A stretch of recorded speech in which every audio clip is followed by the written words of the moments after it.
Welcome to the OneShot Wonderarium. It's an exciting day today, y'all. We are gonna play Fist. And that game is, the idea is you are a paranormal mercenary group. And I have some amazing folks in here with me. We'll get to them in just a second. I will talk a little bit more about the game and set that up. And then we'll do personal introductions and then character introductions and then hop right in. So, welcome to the Wonderarium. It's a wild, wide multiverse. Make sure you take a friend. I've got a few friends here with me playing Fist. Fist is a paranormal mercenary game. These folks are playing part of a crew that has been contracted to take on a job. They'll learn more about that job in our beginning scenes. The way this game works is it is a 2d6 system, and you just add it much like Monster of the Week. When you're trying, you've got basically three main stats: forceful, tactical, creative, and reflexive. So you'll see that come throughout. We'll talk through a lot of the rest of this game as it goes. The game is meant to be a conversation between GM, called referee, and the players.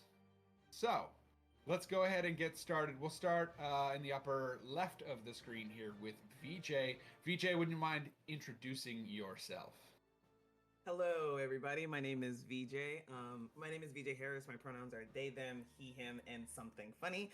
I've only had 2 people, maybe 3 people do something funny for me. So if you think of something, I'd love to see it in the chat. It'll give me a little treat. I am a full-time professional tabletop RPG designer, mostly work in 5e stuff, but a couple of indie things. And I also run games full-time and professionally over on Start Playing Dead Games. And when I'm not doing that, I'm either yelling at racists on the internet or educating people about like bigotry within the TTRPG space. Hell yeah. Let's drop on down to just underneath VJ where Margaret is hanging out. Margaret? Hello, my name is Margaret Adele. I am primarily in this space. I guess I would be a TTRPG and Ren Fair TikToker. Have not had the joy of making it a career yet, but you never know, one day. I have been on here once before playing Glitter Hearts and had a fantastic time, so of course I had to come back again, and my pronouns are very standard she, her. I've never had anyone try anything funny for me. I would probably be amused if they did, but it's gotta be like really funny. It's a dangerous game to walk. I love it. Justin. Hey everybody, thanks for tuning in today. I am GM Justin. You can find me at all my socials at Forever GM Justin, or you can find me at Roll D5, where we specialize in playing indie TTRPGs. My pronouns are he, him, and I'm excited to play with everybody today. So yeah. And then last but not least, Shannon.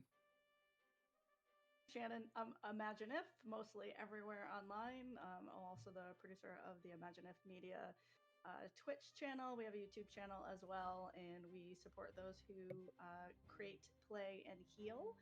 I am an artist and healer and a producer-editor by trade, designer, all that fun stuff. Basically a neurodivergent who doesn't know what the hell they want to be when they grow up. So yeah, and you can find me playing all over because I love this collaborative storytelling thing. And yeah, so I'm all in for tonight. I can't wait to make some magic.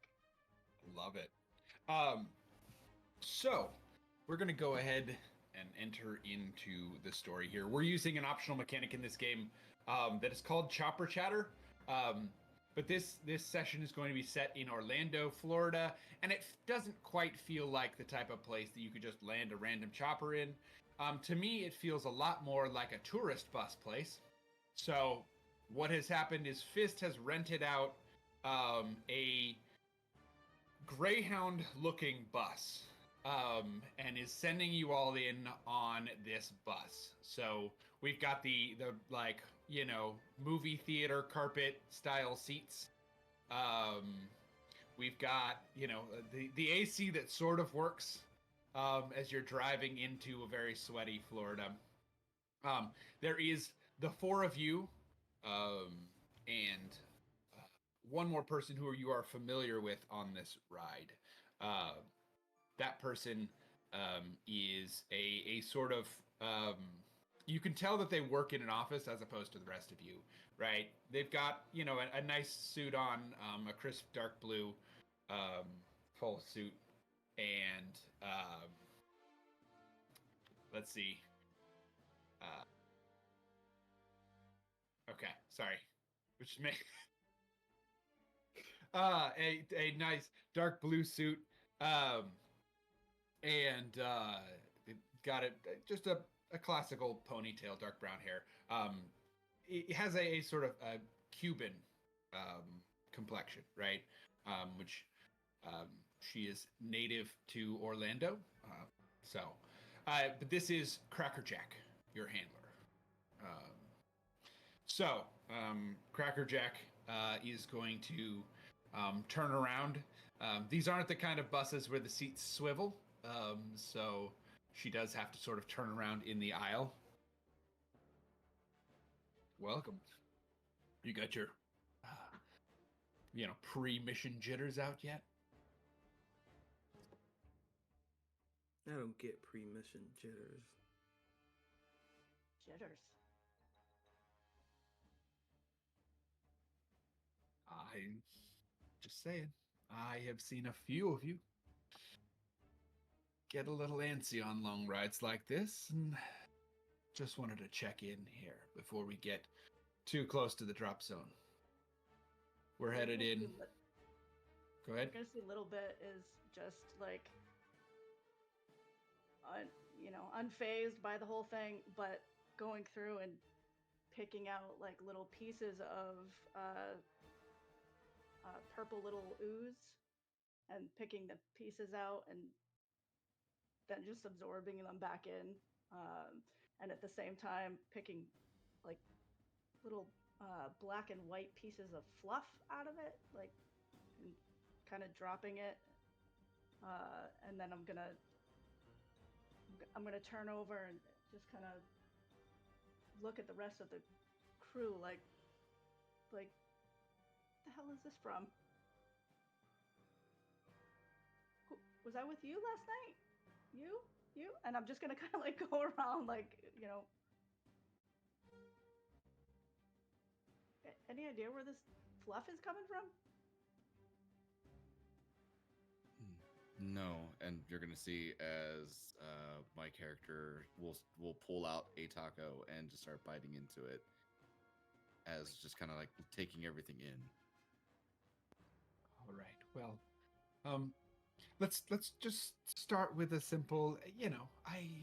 Some of you probably know each other, but let's do we want to do a quick round? I'm well aware of each of you, but you're gonna have to work together. Let's get this over with so we can get to the mission, all right? Hey, I'm Bolts. No, this gauntlet is not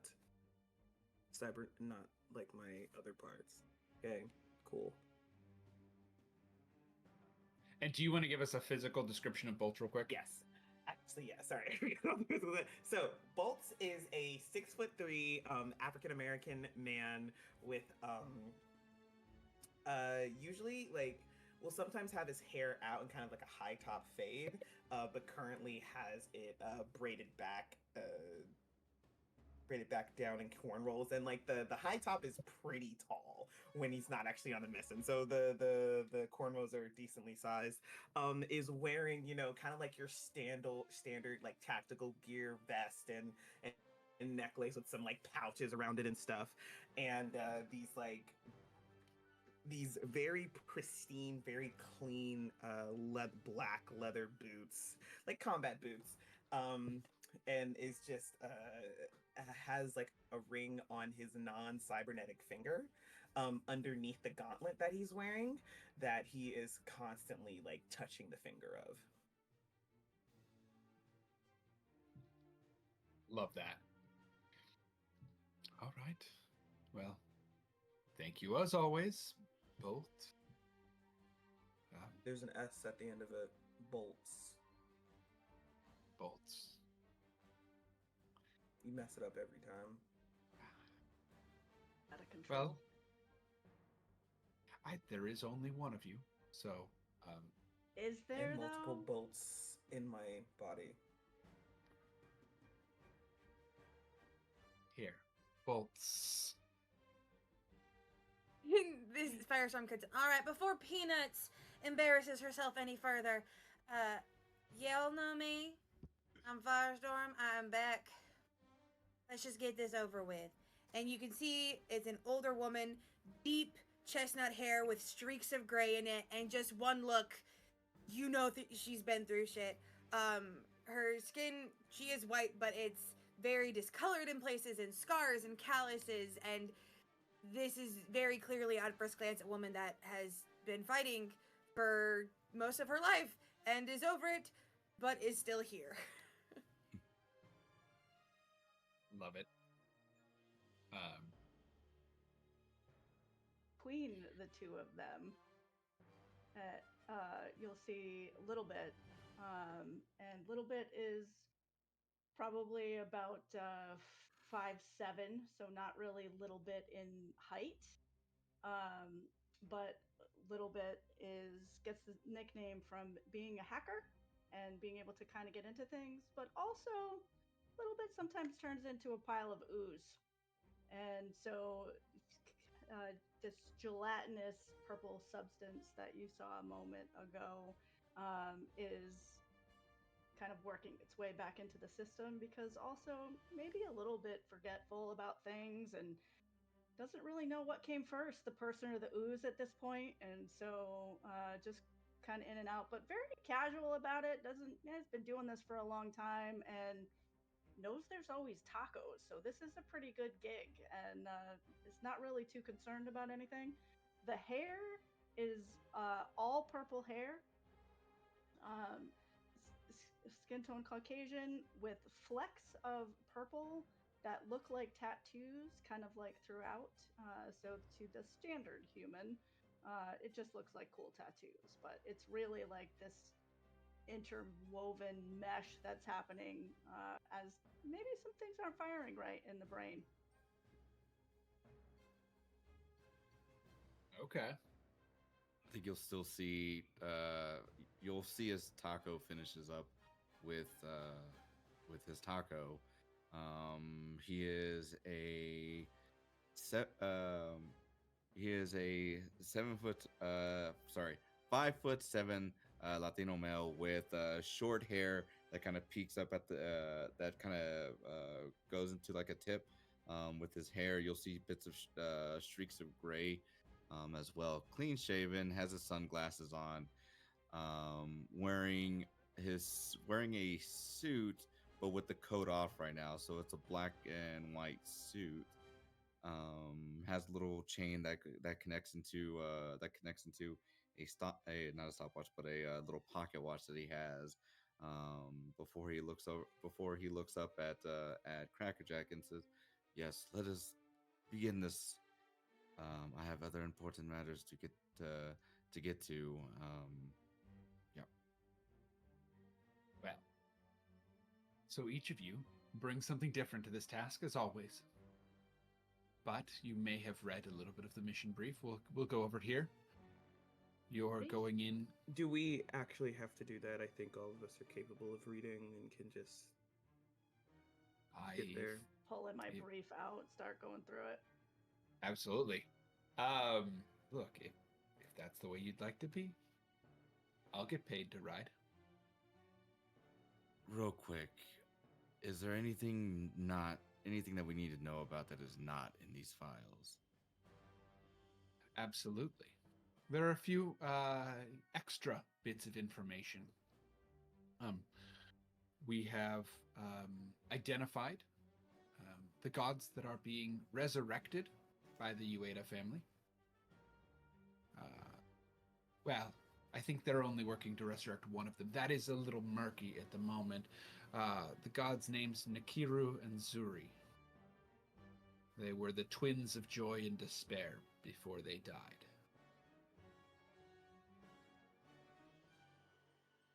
You also will find that the Ueda family has an import-export business as well as a courier service.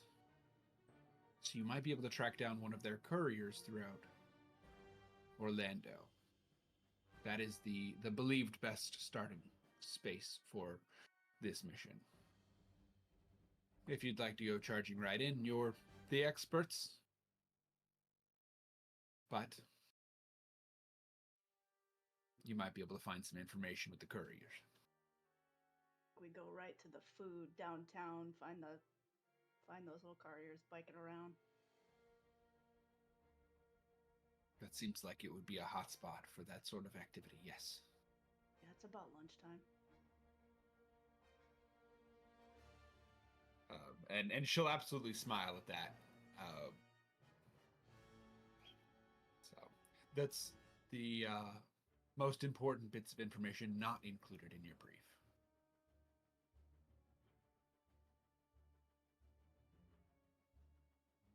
Just Okay, another day so- in the office. Find two gods. Keep them down. Cool. Do we have any, I don't know, cool new weapons from the factory for this, or we just run in like normal? You're running like normal. This isn't a burn it to the Burn it ground to type of waste. mission. So the new prototypes aren't perfect for this type of scenario. How many people is too many to kill? The Ueda family is known for working with previously warring gang factions in their courier network. So it more has to do with who you kill as opposed to what number. Is there anyone that'd be really bad for us to kill? We try to keep civilian casualties to a minimum. How are we defining civilians in this context? I would say,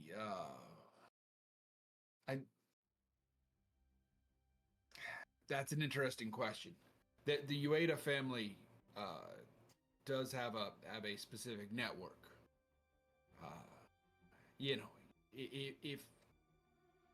If it's necessary for the mission, I trust y'all's judgment. But we also don't want to just wanton slaughter. And you said that this is one of those don't burn it down to the ground missions. Exactly. So it's just simply stopping them from bringing these gods back. Yeah. The idea here is disable their operation, maybe knock the Ueda family down a peg is preferred. If you can find the head of the Ueda family and the we'll call them scientists, the scientists who are heading up this resurrection, well, that might cut off the head. Sounds like we need Think to ha- get in and maybe adjust some of these documents. Could be good. I think halfway through this conversation, Bolts took out a knife out of the sheath on his boot and has just been twirling it, which he does a lot when there's a lot of talking happening. He gets easily distracted. I do have a quick question. So obviously me, the human guy, VJ as Bolt, was hey, I don't think we need to go over the brief, but are there pertinent information that we would know from reading the brief? Because I also think Bolt's read the brief. All right, so basically when you said that, I went, okay, everybody read the promo image we sent out and any information in there. So yeah, I've sort of come back around to add some of the stuff from the brief back in for you. Because I saw that happening. Reading that? Is it worth reading the promo brief? I don't know. For the listeners at home. Could be important. So yeah. The head of the Ueda family is Rishi Ueda, by the way. And for those of you who are going to be taking notes, Ueda is UEDA. It's going to get said a lot. So just know that that may prevent future confusion there. Rishi is Rishi. So, yeah, the Rishi Ueda is the head of the family. You don't know any of the scientists' names at this point, and you do know that I will say the one thing that happened with the promo image is this was an alert from the Ueda family. They don't know you're there yet. So they're not pre-knowing that you guys are coming in. And then the last thing is there is a belief that Cyclops is trying to do something with this organization. Cyclops, the global secretive intelligence agency that likes to meddle in things and be the force of law sometimes, may have their hands in this. Then they are it's some folks that would be fighting against what you're looking to do. So, real quick, Bolt, how many seats rows ahead of me do you think you would be from Taco? Oh, one. Then Unless you need it to be more. No, it's fine. Because then I was gonna say, like, as the briefing is going on, just imagine like the cameras pan to your side, and then slowly, like what is it? A container with your favorite taco is like slowly coming into play, and just no movement, no contact, nothing being said, just sliding it over. Does Taco have a specific container that they like to use? Right? Like, is there a Tupperware or a deli container that like is? As far as anybody is aware, whenever Taco pulls out a taco, that thing is steaming hot, freshly made. I support a little paranormal stuff to give me a good taco. So Look, Wait, you know, is the container clear or is it opaque? I never said there was a container. But no, what for what I gave over to but that's in relation to what was asked. As far as what you saw Taco give to Bolt, it was just one of the ones that you would see like at a regular taco stand where it has like the red with like the lines that crisscross over it. It's just one of those. Just handing it over. got it. Love it. immediately starts eating it. If you don't mind me saying, I am eating a magnificent taco that has perfectly seasoned ground beef, maple sugar smoked bacon, feta cheese, and literally half of this taco's volume is sour cream. Honestly, I think it's artisanal sour cream, mind you, like the fancy stuff. Don't forget, it's also caramelized not apples, but onions on there too. Oh, and the caramelized onions. Yes, of course. Thank you. Ooh. Now I So actually wanna eat this. Firestorm looks over, sees the taco, goes, "That amount of sour cream on a taco is an affront to all of taco kind." You're entitled to your incorrect opinion. I'm not He One needs one. to clears taste it the to you while spice he on that eats. kind of thing. How would you know? You haven't even ever taken a bite of it. I do not make it a habit of sharing food. A great way to end up dead. Like I said, you're entitled to your incorrect opinion.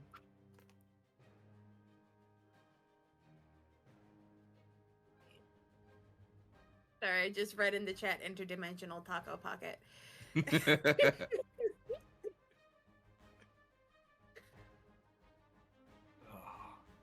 All right. Do we want to do a little bit more chatter back and forth? That's basically the end of the briefing. If you guys have more questions, we can do that. Or if y'all want to do a little bit of back and forth, there's space for that.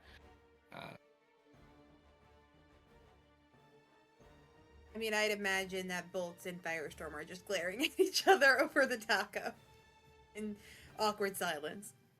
Bolts is like is taking bites slowly and savoring it, and just just to stare at you while he does it.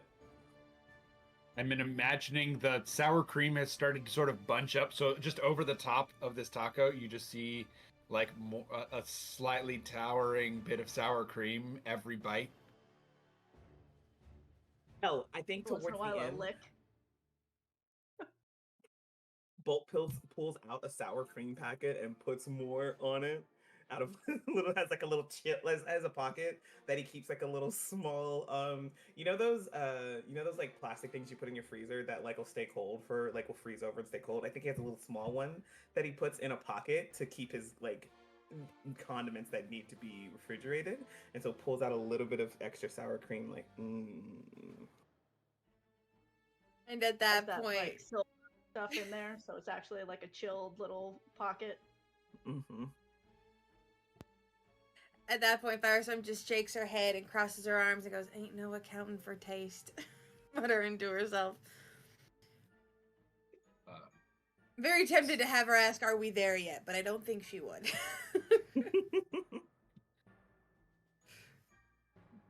You do hear a call out from Cracker Jack. 4 minutes out. Last minute prep. A briefcase and just start like scouring the black web looking for any signs of what they've got going on. Kind of like a prep for seeing if there's any kind of new codes or anything that's out in the world. Absolutely. Do you want to use this as like an information gathering to get sort of an extra jump on all of this? Sure. That Yeah. sounds like a good idea. Let's do that. Yeah. So let's go ahead and because you are a hacker in general, so I'll give you some information to start, and then we'll make a roll here. So to start with this, you are able to find the Ueda Company website. You're able to find some very basic, like, order a courier here. So you know there is the possibility of like picking a spot and having a courier actually come to you with a package or a letter or something that you create.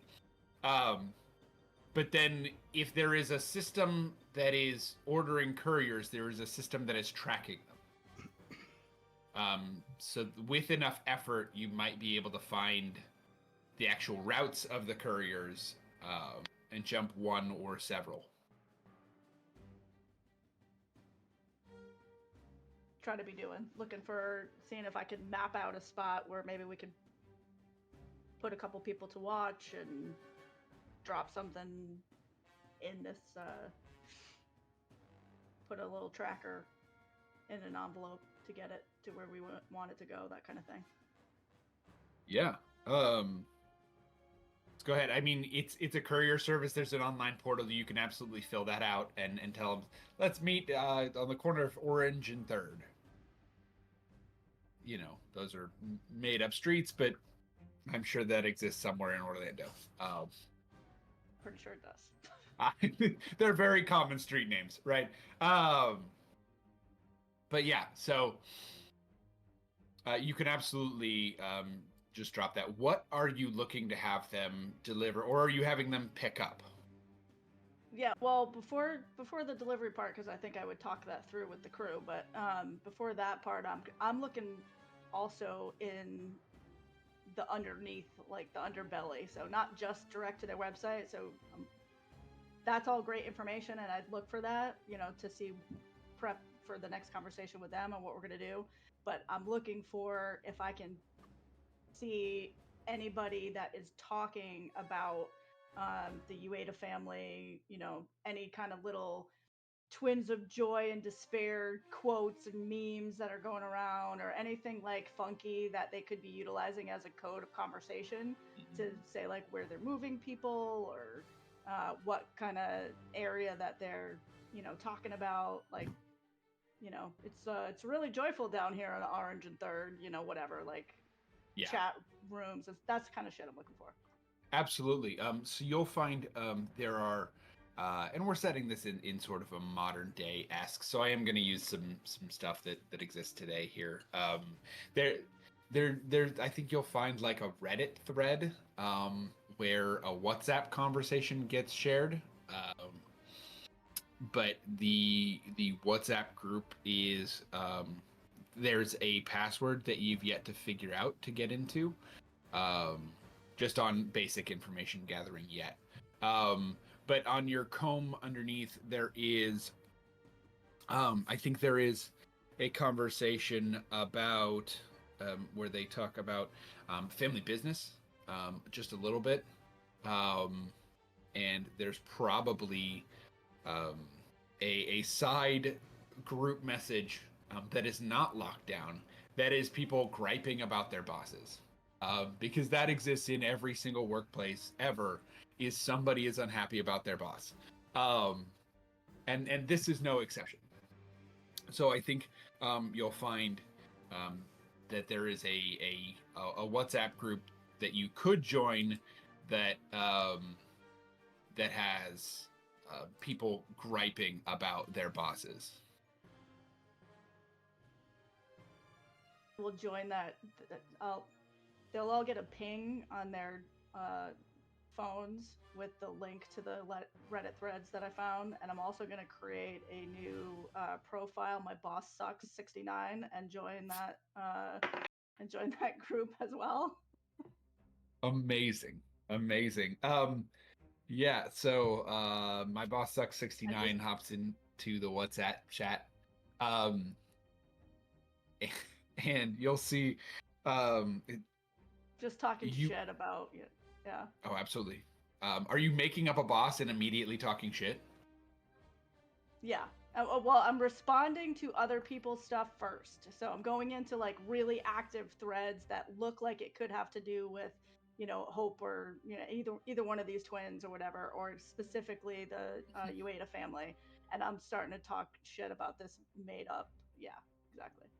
Yeah. So there is mostly, I would say, these are mostly grunt level folks. So there's not a lot of information to glean. I will make this the first roll of the session. And we're going to make this, I would say, tactical. An argument could be made for creative because it is deceit as well. But I think it's more about perfect. So it sort of depends, which approach you take, basically. Cool. So I rolled 2d6. Is that what you're saying? 2d6. And you've got a +1. Good, because I rolled like crap. So that's 5 + 1 is 6. Oh, that is still a failure. Terrible. Can I add my d6 to it? No. This seems like an important thing to find out. I don't know. I would say this is early to use your war dice, but it would be it's a good space to use a war dice. So I'm gonna award all of you your war dice for the chopper chatter. Already, we're just gonna say you got it. We're not done with it yet, but I'm gonna give it to y'all because I think that was a little fun back and forth there. Cool. So you can absolutely use that right now if you'd like. I just rolled it on the floor accidentally and got a 4. It literally went flying out of my hands behind me and landed on a 4. So. Okay, so that brings you up to and it's a rainbow 10. dice too. Ooh, nice. Ooh, that's beautiful. Yeah. I love those. Gamers.org, people. I have a pastel version. Very nice. I have too many dice. Not a thing. It's not a thing, you guys. I have no idea what you're talking about. It's not a thing. Let me there it is. I was trying to remember what page the actual success. A 10 is a success. Cool. I remember that. I think it's a just full success. Double checking. I forgot to write page numbers down, so Oh, good. I'm just trying to get the vibe that will give the rest of the team some options to where they can infiltrate. Yes. So 10 is success. Things go right with no downside. Sweet. So you went from failure to simple success. So yeah, you are able to gather several bits of information here. You know, there's a couple of different couriers that are like, my boss always sends me to the same damn place every single Tuesday or whatever. You know, every single day. I track back and forth between you know, Jim's pawn shop and the Froyo place on 17th, and deliver messages. You know, I'm really tired of that route. It sucks, and the people don't tip well, and the boss is always telling me I move it too slow. I'm supposed to do more of these routes a day. You'll also learn a few other things. Somebody has forgotten a key phrase that they use to talk to their boss. And that key phrase is going to be it is stopping for a happy coffee.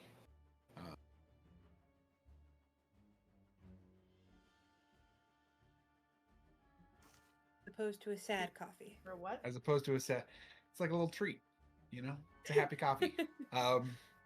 Right, they have to work into the conversation somewhere that they're taking a break for a happy coffee.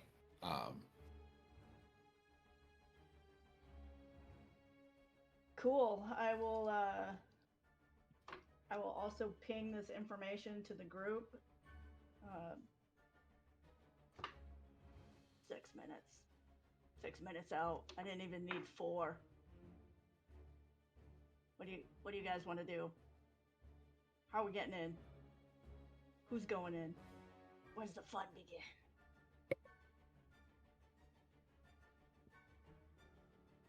I think we should cause a physical disturbance as a distraction somehow. That's your answer Well, for normally everything. I could help with that, but I've been explicitly told to not burn it down. It's not always my answer to everything. Oh, actually, you know what? So, we're going to the food around the food area, right? It's it's near that Froyo place down there that has the great black raspberry. It's really good. Okay, Loads of so extra what if berries in there. somebody come up like we don't want to do a physical commotion. How about I mean, you could do one. I always love when you do one outside that doesn't have anything to do with what we're doing. Those are great. how about a loud and potentially physical distraction, you know? I go get something to eat and then I just talk trash about it, or I pretend somebody bumped into me to make me drop it and get into a fight, and then somebody could sneak in. Love it. You know I always love it when you do that. Raise up the gauntlet. You gotta tone that down a little bit. Does it again, slowly. I ooze right as you do it, so I just like hold it for a second with my hand turns into ooze, and then I let go.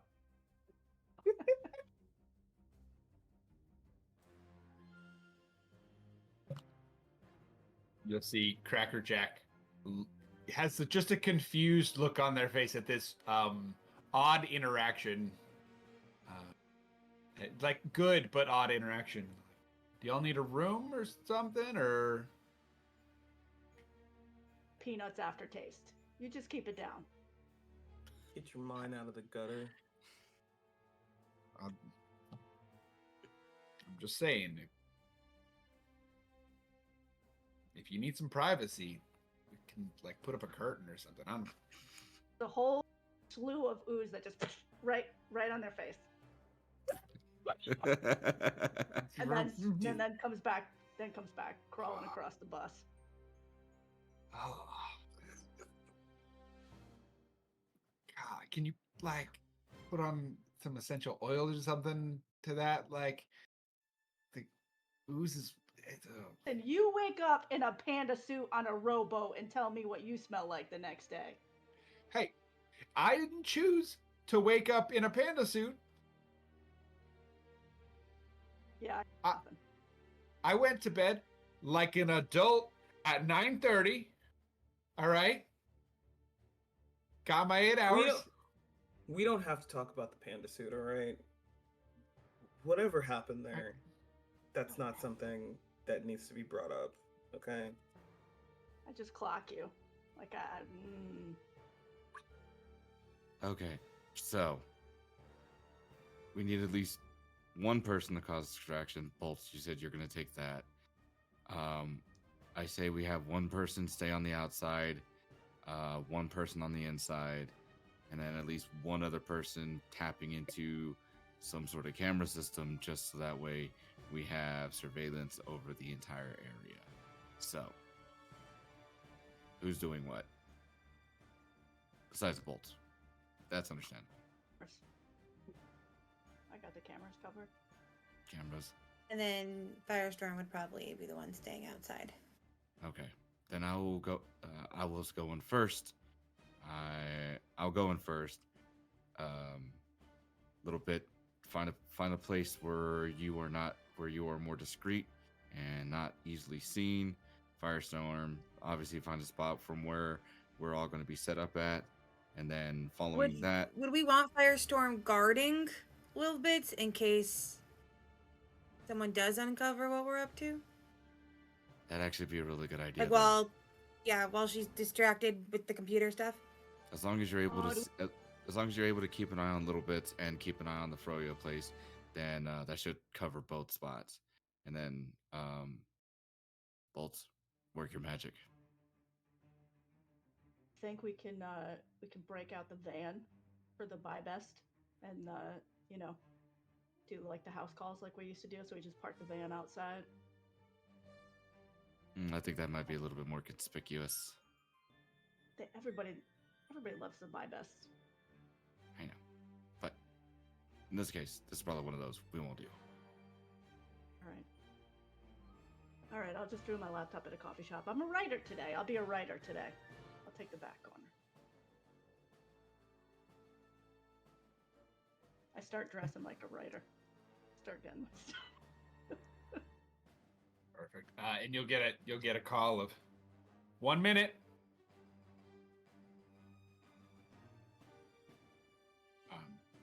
I think right before we're about to take off, I'll pull out another taco, hand it over to Little Bit, and be like, here's your favorite, and it's going to be an al pastor taco that I hand over to you. It's just the taco itself, I'll hand that over to you, and then I will look over to Firestorm and pull one out as well, and you'll see that it has green salsa that's on it. You're like, here's one for you. Oh, you put the caramelized apples and bananas on this one. Mm-hmm. This one's my favorite. I love this one. I just woof it Good down. taco. I only have 1 minute. I just like gone.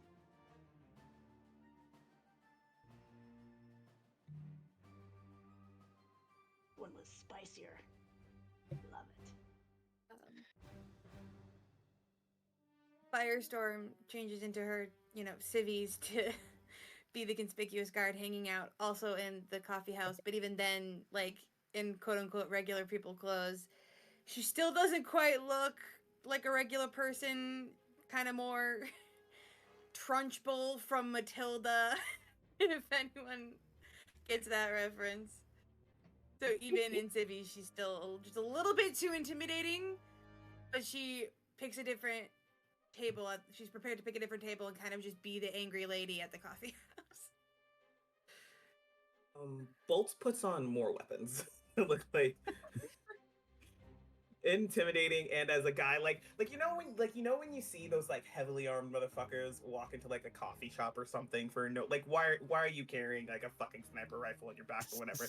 He's going for that, so that when he does something, there's a lot of attention. It's like, sir, this is Starbucks. You know, they're not a gun range.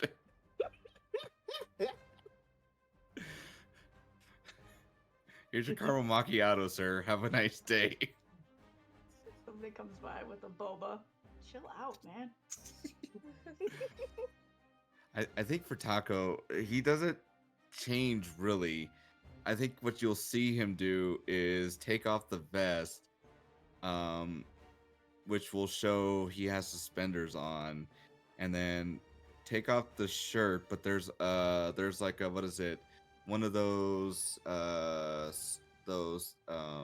shirts that make it to a little bit of V-neck, but also are sleeveless, and he's just gonna walk around in that.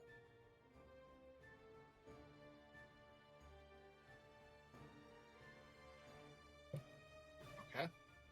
I know your tattoo in real life is badass. I love it. Thank you. So the and the idea here, just to make sure that I have the 30,000-foot view. The idea here is make a ruckus outside Froyo. Actually, wait for the delivery person. Make a ruckus outside. Monitor security cameras. Correct? Just making sure I didn't miss anything in this. Yeah, I'm tracking security cameras all the way on. So we're at the Froyo, but I'm doing security cameras from Froyo to the pawn shop and behind both locations. Okay. All right. Yeah, there's Orlando is going to have what a lot of places have, where they have weather cams out on certain streets.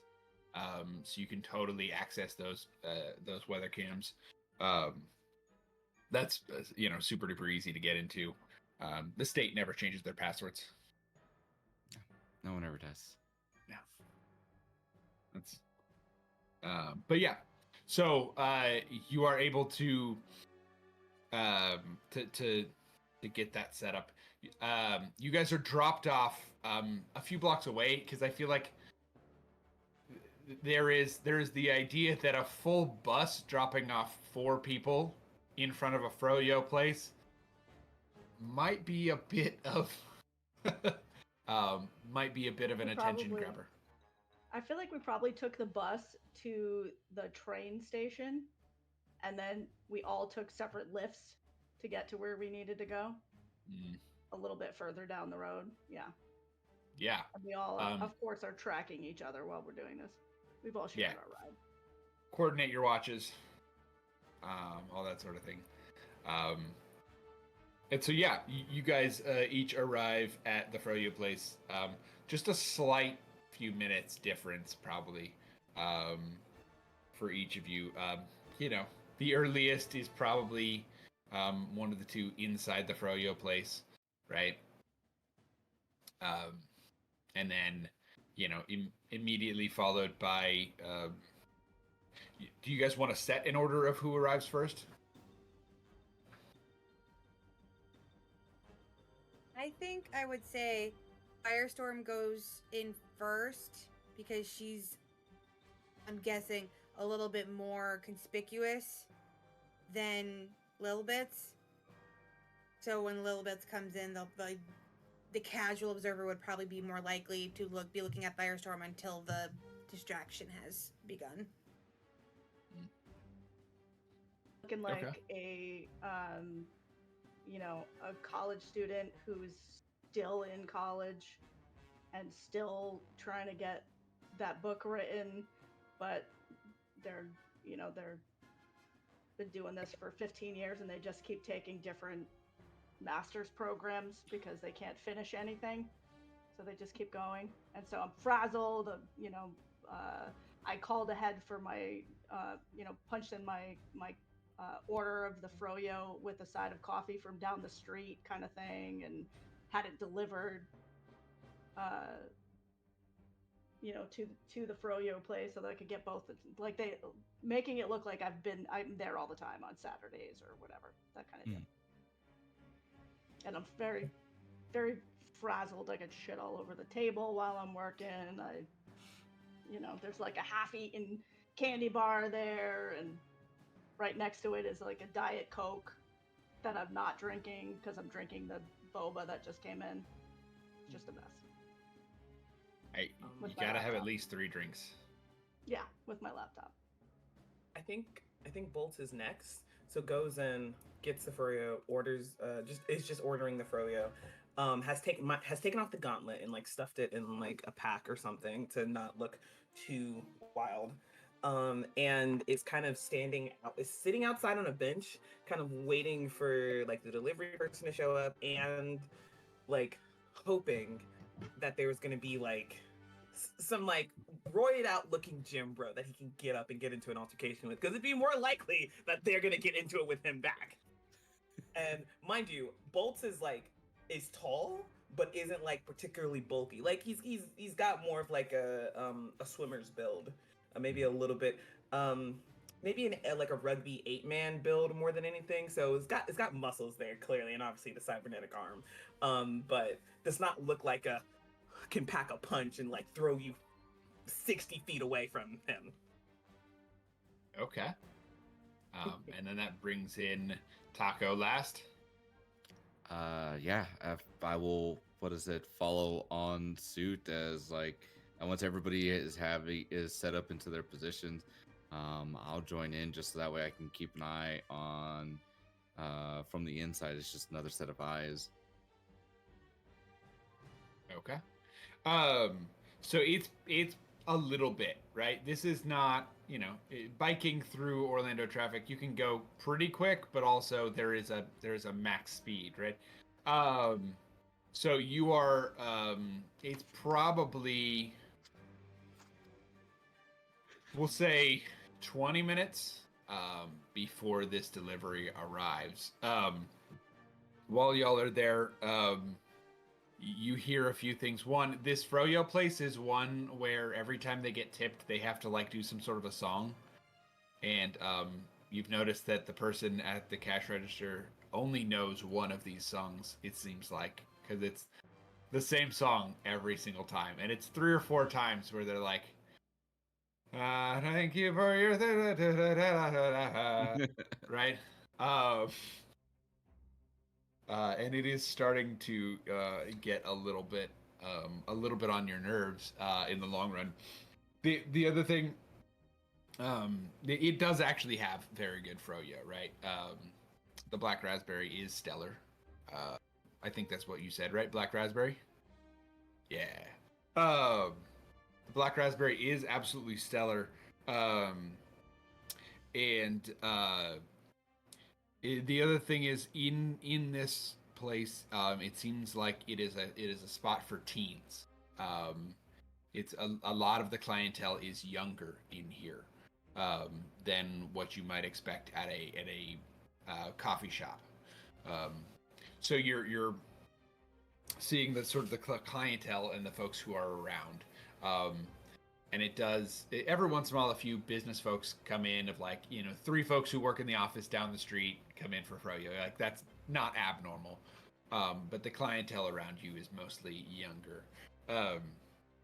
And you'll see as go ahead. Can I interrupt for a second? Yeah, Yes. can we say that I noticed that the clientele is super young, and I put a BOGO out on some Facebook groups that this place is doing a BOGO for today, and I specifically chose Facebook because I'm looking for the older crowd. I like that. I like that a lot. Absolutely. And there's probably something slightly not incendiary, but it's a get there now. They're doing it until noon or whatever, right? Yeah, first 5 people in the door get Get bring a a free friend. plushie. Free extra topping. Yeah, bring a friend, extra toppings, BOGO, only until, and whatever it was, 30 minutes from when I got there. Absolutely. Yeah, you can absolutely do that. And this place starts filling up. The downside of that is that your line of sight does go down because people milling around is going to make it a little bit harder to see. But yes, you can see the average age of this froyo place slowly starts to skyrocket as it goes from teens to 30s and 40s and as average. So Absolutely. And in fact, Notice that it's full. When I notice that it's getting pretty full, I'll also put another, okay, sold out, something like that, so they stop coming. absolutely. You'll still probably get, because some folks will check and not get there, so you still will get like a trickle of folks from the original posting, but absolutely that will help stem the tide. I mean, let's be real. They're going to get posts for the next 4 days for the people that read it and don't actually look at the date of when it was posted. And so, yeah. Mm-hmm. You just help their business out. Yeah, oh, yeah. Absolutely. And you see, I think there is, I don't know if it's a gym bro, but there is a very entitled guy who is throwing a fit because the like little cookie dough bites aren't being replaced. They've run out of cookie dough bites, and I paid you good money for this, right? Like you can see they're starting to raise a ruckus, and they are going to be. They get settled down a little bit, but they are leaving this place in a very upset fashion. So you can see it is a strain on the business a little bit, and there are every once in a while a few folks who are throwing a bit of a fit about this or that, or you charge $16 for a cup of frozen yogurt. Back in my day, I could buy a house. Sorry. But you know, like, I'm channeling my dad here, where he's like, not frozen yogurt, because I don't even think they had that back in their day. Right? He's like $17 for a salad. You gotta be kidding me, right? I love my dad so much, but absolutely. Shout out to Dad. Yeah. But yeah. And I will probably get like that when I'm his age too. I see the future coming for me. But anyway, all right. But yeah, so you get a few of those folks where they're upset one reason or another. Also, it is a fake BOCO, so there is a non-zero number of folks that are very disappointed that it is not buy one get one free. So you're absolutely able to have that, and it does create sort of a turbulent vibe where honestly you can kind of pick and choose who you'd like to fight to create a commotion. There are some pretty upset people leaving without Froyo after standing in a long line. So there are, if you'd like a gym bro, we can have a gym bro there, right? Yeah, but gym bros and Froyos are I see name called it. It's amazing. TM. No, I'm just kidding. All right. Tacos. Gym Bros and Froyos. I do think I think this is where you were headed, Shannon, and I would like to lift this up because I think it's brilliant. Gym Bros, Froyos, and tacos. Yes. Yes. Yeah. Go. Okay. All right. Now you need to just stop. All right. But no, I'm just kidding. This is great. It's too much. Bolt is also going to get a text that just says, "You're welcome." With like a little shrug emoji.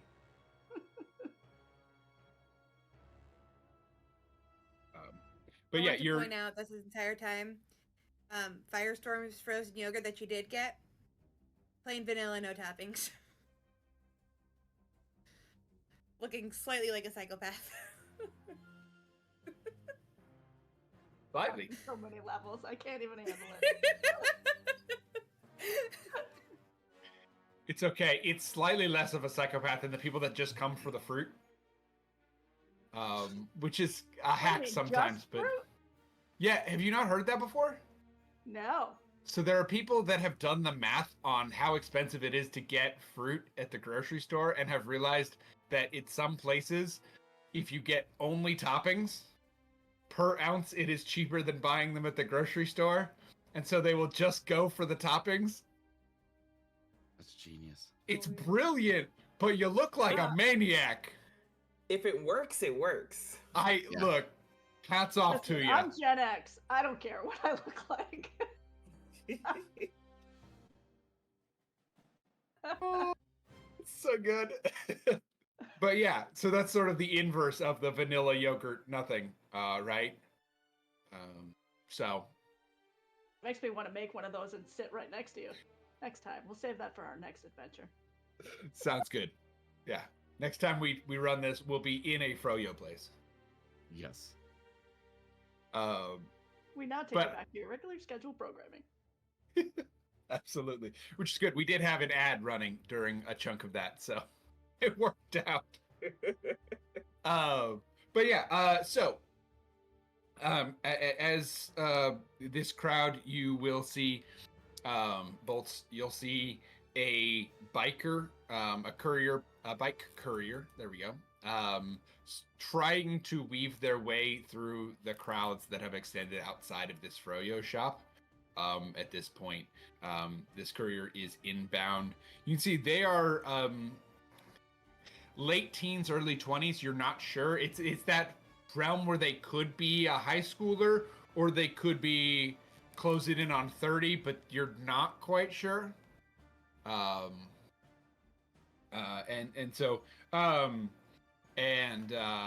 It's we'll say that this is a black teen, and we'll just say they've just got not quite a buzz cut, but shorn, yeah. So more of a get it out of my face, get it away from me than anything else type of haircut. Which works well under a helmet.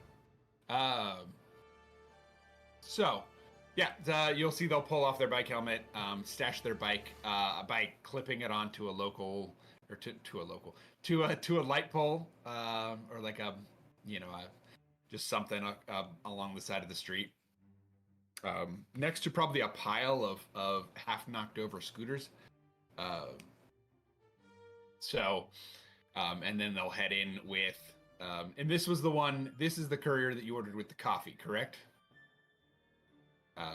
Or did we order something else from this courier?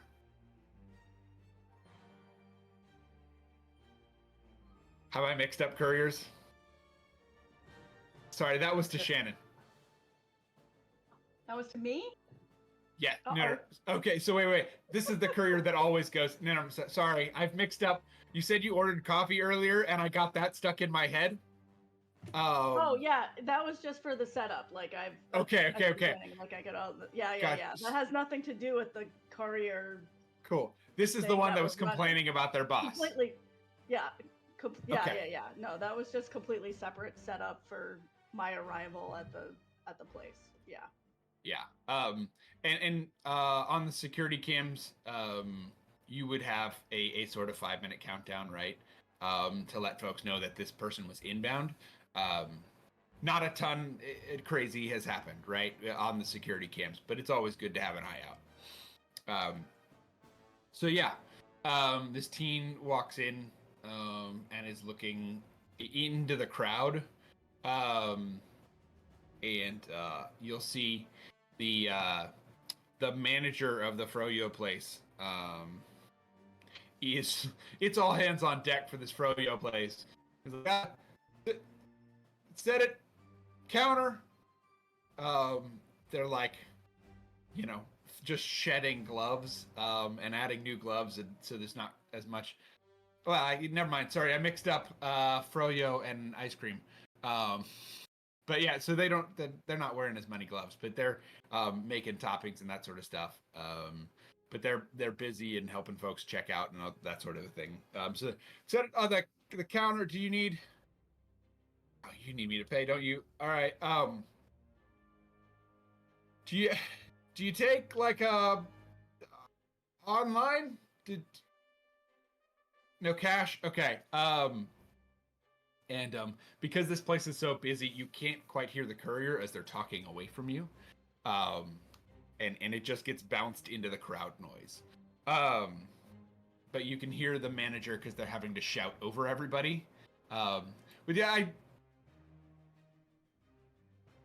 all right, give me 2 minutes. 2 minutes. This person and that person, and then I'm over with you.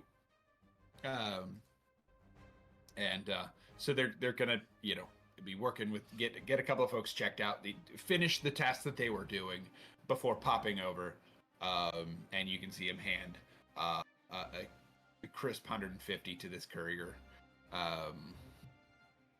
and the courier starts to leave the shop. So, Okay. and you can see, yep, Yeah. This homie is leaving the shop. yes. Is there a roided up gym bro coming nearby? There is, in fact, a pack of roided out gym bros, with they're not just gym bros, they're gym bros on a bachelor party. So they are, yeah, Okay. yeah. So they've got cut off T-shirts, that one is gonna say, getting my ball and chain, and right, like it's a little bit rough, toxic phrases here, right? And the others are saying something like trying to talk him out of it. Brad's bachelor party 2024, Orlando, Florida is what the back would say if you could see it. Okay. So I'm keeping an eye out to see when this courier is leaving, right? So when he him pronouns, right, for the courier? Yes. Did I say that? Okay. When he's up at the counter getting ready to pay, I'm going to get up. Which, mind you, this whole time I've mostly just been licking away the froyo that's starting to melt. I'm gonna get up. I'm gonna start walking, and I'm gonna bump into the biggest one, and spill the froyo mostly on myself, a bit on them, and be like, "Watch where you're fucking going." All right. Yeah, bro. Yeah, is not on Brad's batch day, bro. Do I look like I care what the fuck is going on in your day? Bro, bring the mellow down, bro. You looking to step?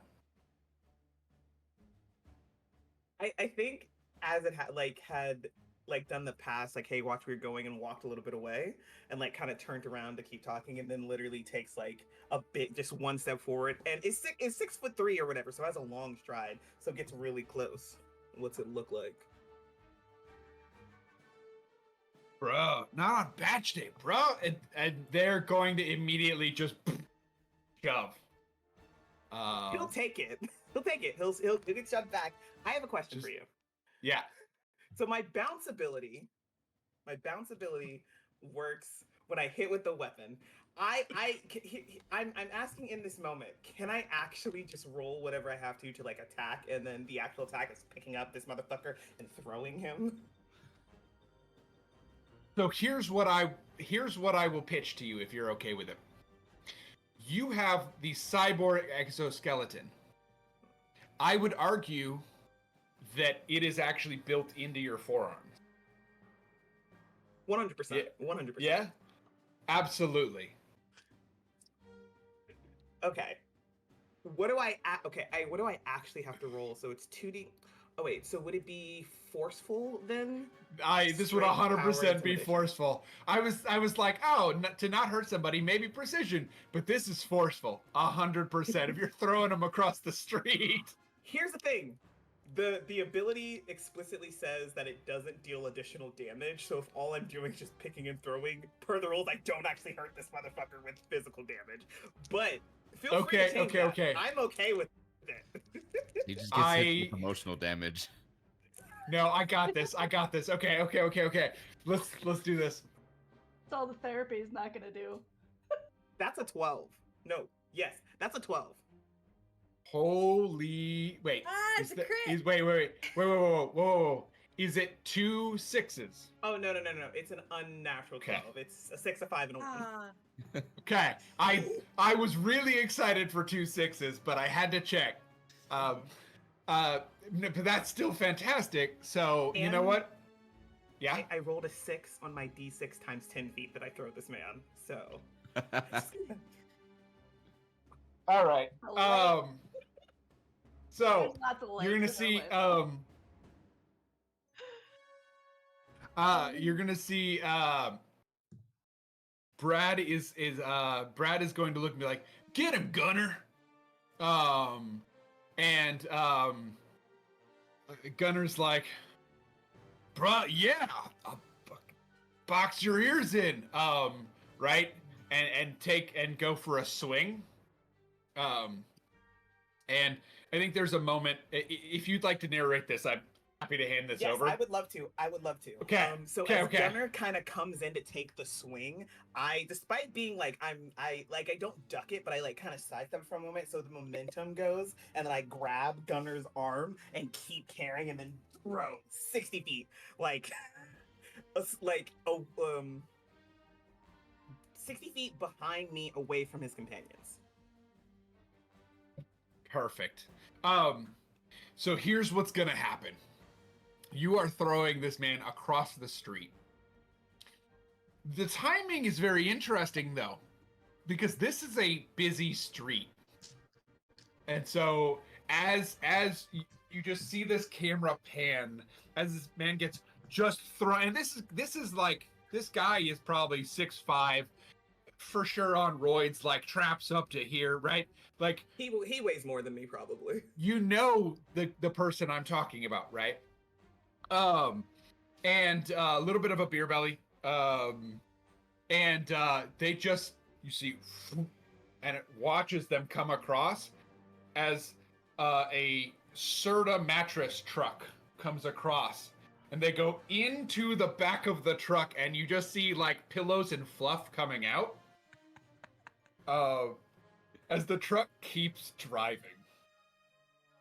Actually, let's be honest, it would break slightly, because that you would feel that in a truck, but Exactly. but you just for a little bit. you just hear people on the crowd like on the street just, oh shit. And Bolts turns to look at the other ones. And as he's kind of just standing there, and like he doesn't, I thought he was gonna fold his arms, but actually he's gonna just look at them, pull out the gauntlet, and just kind of put it on, and then cross his hands.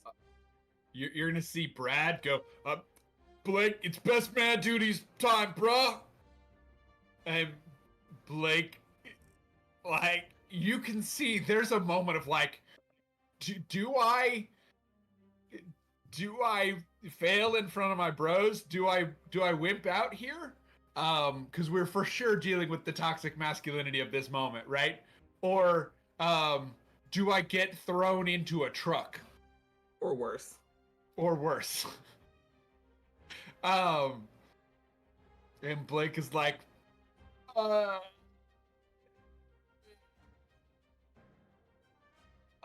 and they're gonna pull out their wallet and be like, $20?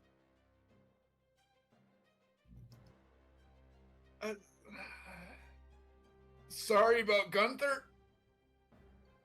Bolts Gunner? is gonna walk. Bolts is gonna walk over to Blake, the best man. Just take the whole wallet and put it in his pocket, and then look to the groom. So you two chicken shit to fight yourself.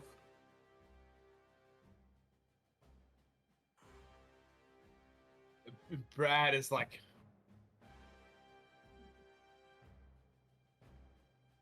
look, all right, I got a big day tomorrow.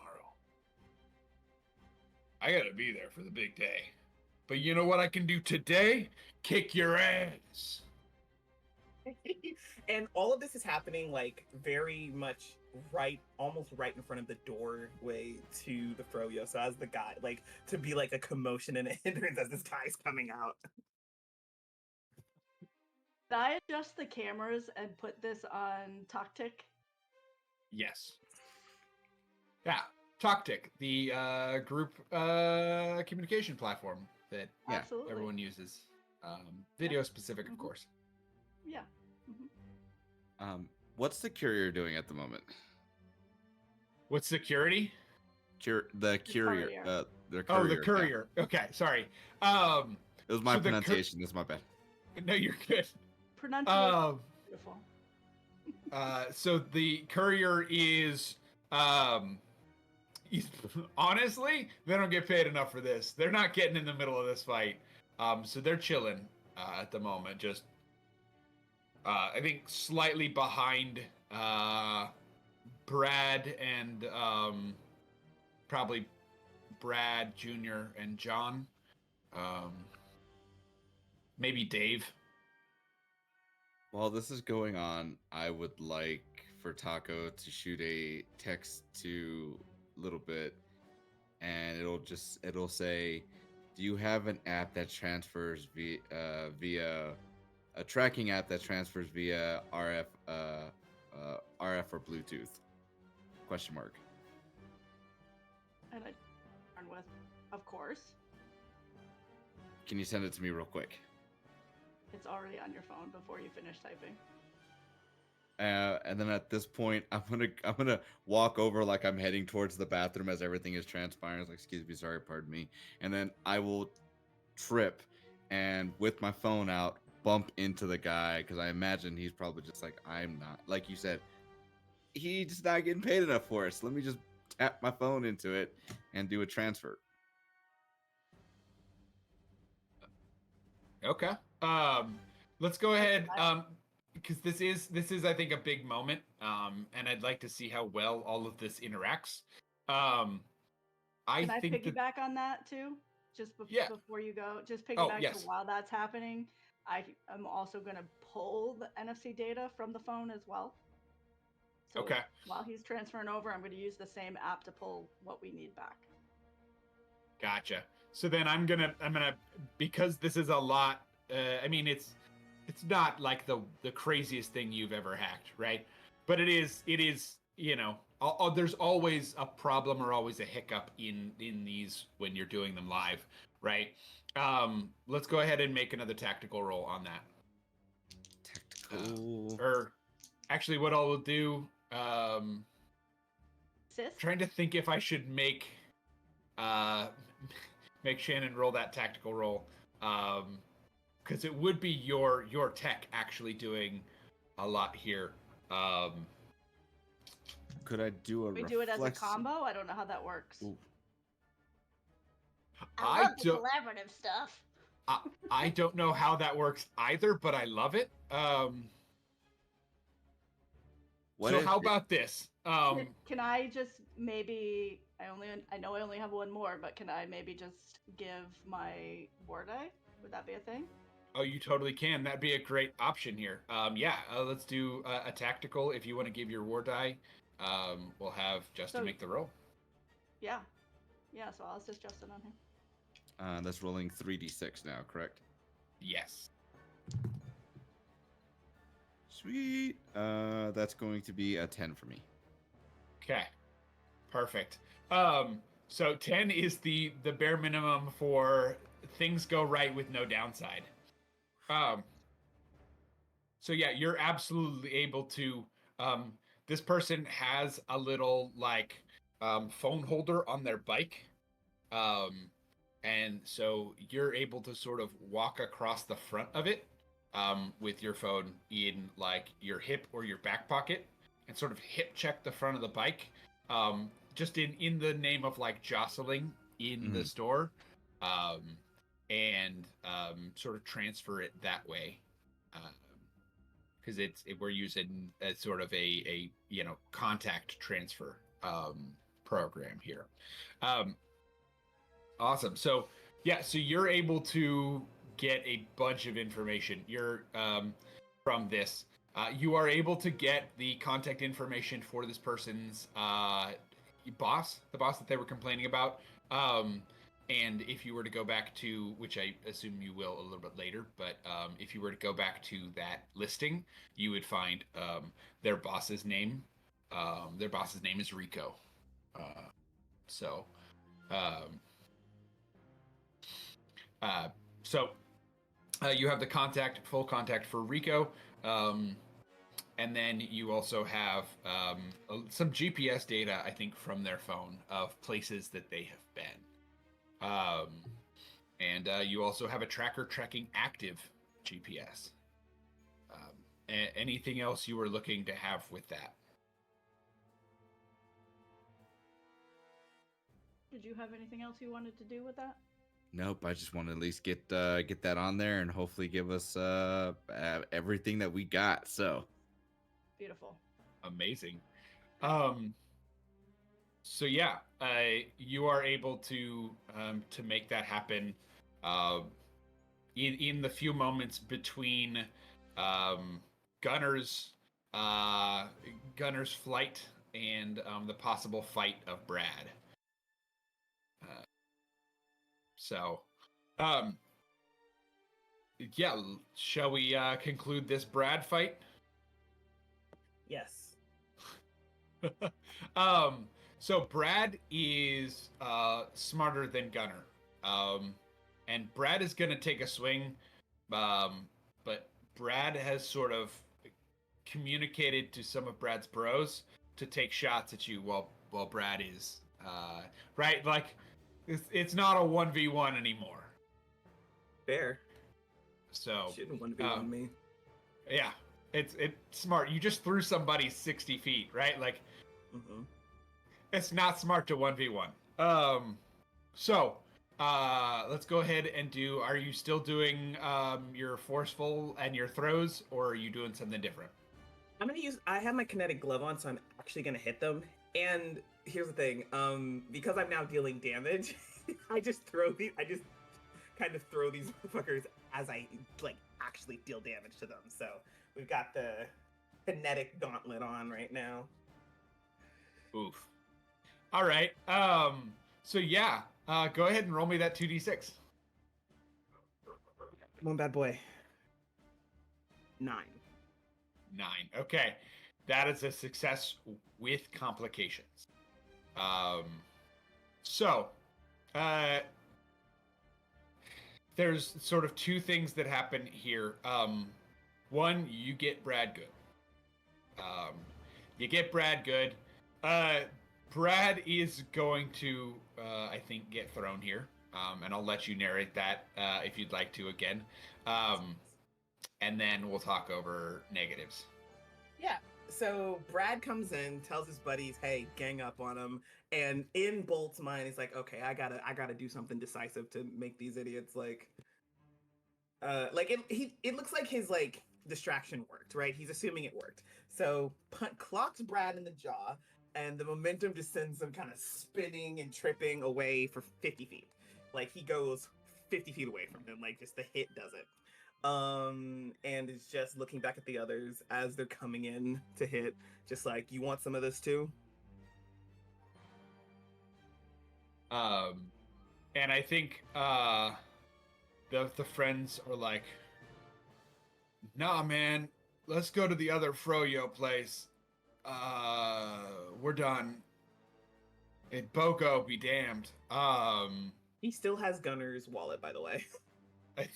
Yeah, that's at this point, you know. It's my wallet, actually. At this point, Gunner is not coming for your wallet.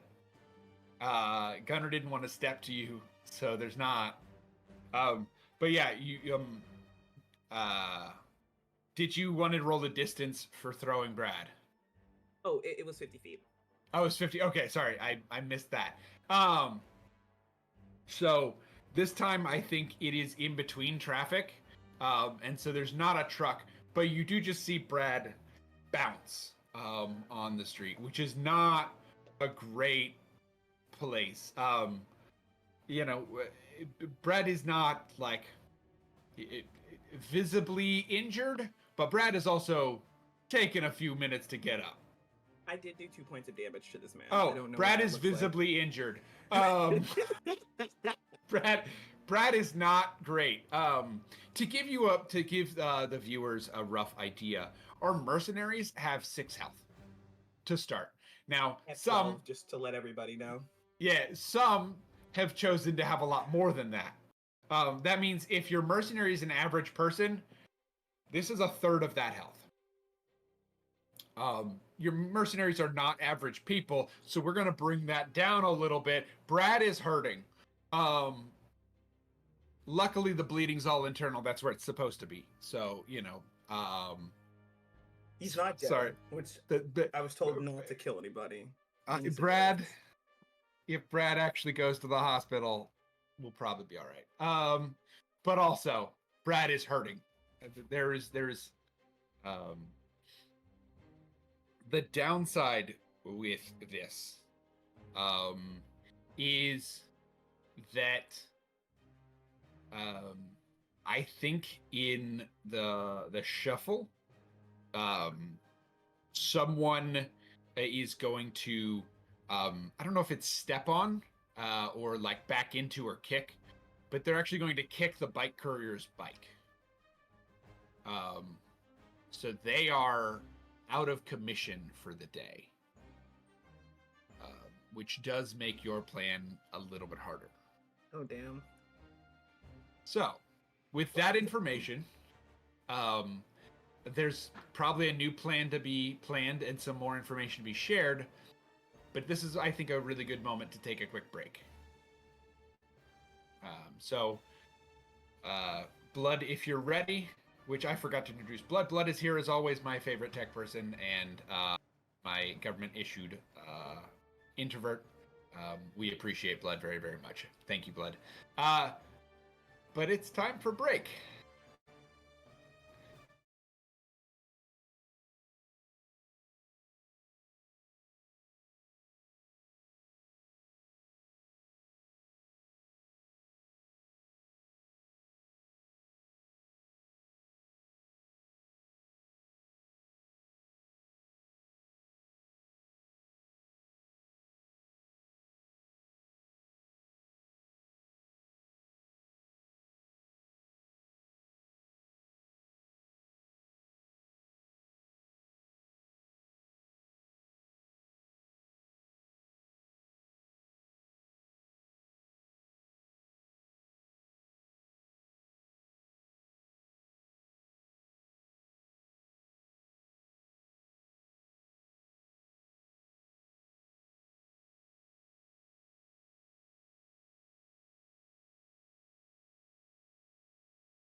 Welcome back, everybody, to the OneShot Wonderarium. We are to get you up. Multiple gym bros have been thrown across the street. A Froyo place has been absolutely devastated, and some very crucial information about the Ueda family and the gods they're trying to resurrect has been received. One of the things that I did forget to mention in the phone that you were able to get is there is like an informational, the Ueda family and you style packet that talks through like what is the point here? What is our goal? A little bit. They're not the best at secrecy. They're a lot better at manpower and brute force. And in this packet, you will find once again the names of the different gods, which are Nikiru and Zuri. Nikiru is Nkiru, and Zuri is Zuri. Since they're gods, I will use they them pronouns for them. That feels the most accurate. Can you spell the second name one more time for me, please? Zuri. I thought so. Thank you. Mm-hmm. And you'll find out a little bit about them. You'll find that they were killed in about the 1900s, as part of a secret project to harvest energy that led into world wars. And so you'll also learn that they are buried underneath what is now Disneyland. Disney World. Sorry, wrong. Can you tell I've never been? Same. Is it coming through yet? All the time. Under Disney, I should say. Under Disney in Orlando. So, yep. Thank you for catching that super quick. Let me write this down. Disney World. It's going to go in all caps in my notes. I'll only make that mistake a bunch more. It's fine. So, it's underneath Disney World. It's where they're buried. So, I'm trying to think if there's anything more you guys would know from this pamphlet. There is probably a info@uedafamily.org email address on this pamphlet. Have questions? Need help? Contact us about.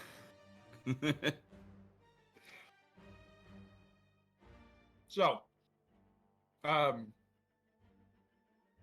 possible leads that we know about at the moment are contact information for this courier's boss, and a passcode to talk to them. Some of their GPS tracking data, current GPS tracking data, and some information about where the gods are buried. What would y'all like to follow up on here?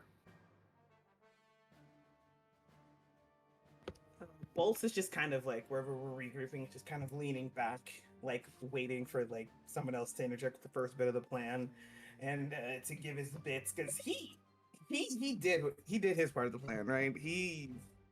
I think he's going through the wallet. I think he's going through Gunner's wallet, and just taking out the money and tossing away. But it's just kind of waiting, looking at the others.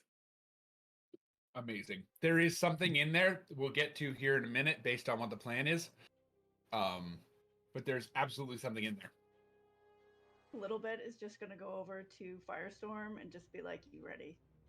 You ready to burn some shit down?" Always ready. Let's do this. So are we just going straight to Disney? I'm not even gonna try to remember. That's pointless. That is totally an option. Okay. I think our best bet is to see if we can do a poll on all the locations that Mr. Rico has gone to. Once we do all that, the common one that he would probably go to, maybe our key location for where everything is being done at. Because if he's his boss, I'm sure there's got to be some connection with the family and everything else. You'll see his taco pulls out a taco and begins eating on it while eats a little bit of it, chews, swallows, and then continues on. And we'll even use it as a pointer in some cases, where if we can find all that information out, then we can get to the area and then infiltrate, disrupt, and GTFO. Burn it down, the whole time you were talking, a little bit is just typing away, doing all the things, and then all of a sudden everybody's, the phones light up with whatever details I can glean from the GPS tracker. I would have put it through like a software to triangulate to see which ones get the most hits, what times of days, that kind of stuff. I would like to point out, Firestorm's phone is a flip phone, and once you open it, you realize Little Bits must have done something to like make it be capable of all the information. But it is 1000% an early 2000s flip phone. Amazing. Nice. That she pulls out every time we're doing stuff with phones. I love it. I love it. It's so good. So yeah, you pull out your flip phone and the resolution is a little rough, so you gotta like hold it up real close. And you're able to. She needs glasses. Yeah, absolutely. There's, yeah. But there are 3 locations of interest that would be sort of filtered out by this process, because I think once you learn about the gods, you would also add in another filter or 2 probably to this process. So the first thing that shows up is absolutely a place that is visited every single day. Actually, there's at least 3 places that are visited nearly every single day. There's a warehouse about 15 blocks from here. There is what seems to be a pawn shop. And surprise, surprise, there's a froyo shop that you're currently in. So those are the 3 most visited places. There's a few other places that are like going into the suburbs once a week, or like, visiting an apartment complex downtown only after 11:30 p.m. Several nights, or things like that, right? The other thing, there's 2 other places that would show up, and they have been visited once apiece. There is a not a skyscraper, but a tower downtown that is the way outside of their normal area, that is that has been visited. And then there is there are several trips to Disney World, but there is one trip that doesn't go to the rides.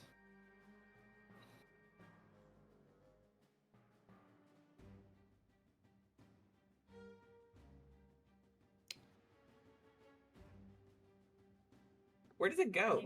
No.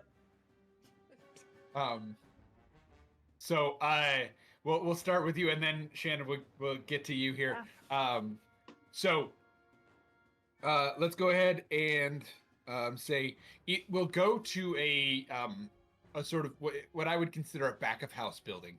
So it's one of the buildings that doesn't there's like an employee entrance, right? It's not like you have a map that says this is the the costume department, this is the right. I'm sure someone has those, but I definitely don't, and they aren't super easily accessible at this moment. But you can tell it is not like, oh, they went to this very specific around the world food stand, or they went to, something like that. It is clearly a back of house.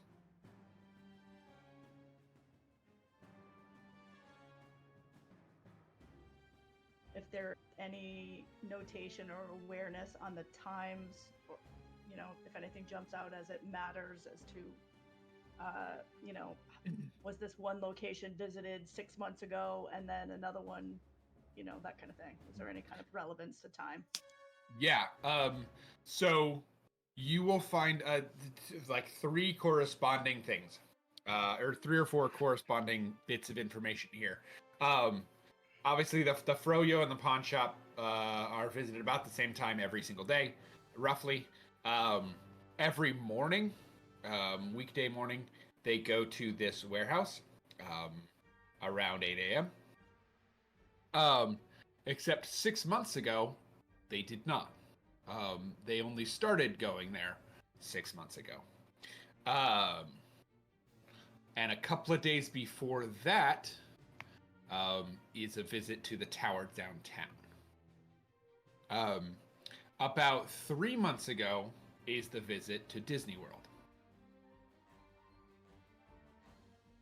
And it also is about that same time. The visit to the tower is probably 9 a.m. It's shifted back just slightly, but it's still in that morning time frame.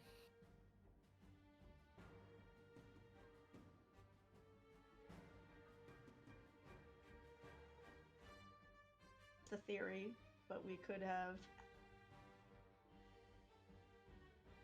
They could be moving items into this warehouse to work on whatever they're building to raise up these gods, which about 3 months ago they could have gone and checked them out to see exactly what they need to do, done a little recon, gone back to their warehouse, and they're still working it out before they go back and raise them up. So we could potentially see what we can find at the pawn shop and the froyo place, because that seems to be like maybe where they're couriering in all of the information and items that they need, possibly, and bringing it to this warehouse to construct and do whatever it is that they need to do to build this. What if everything is theory. What if things are already been built, and if, depending on how long they've been doing this, if they have something already built, we could potentially intercept it and then destroy it, and hopefully set their plans back another six months to a year. Yep. So the question is, do we go to the warehouse and blow that up, or do we go to undisclosed Disney location and try to do something there?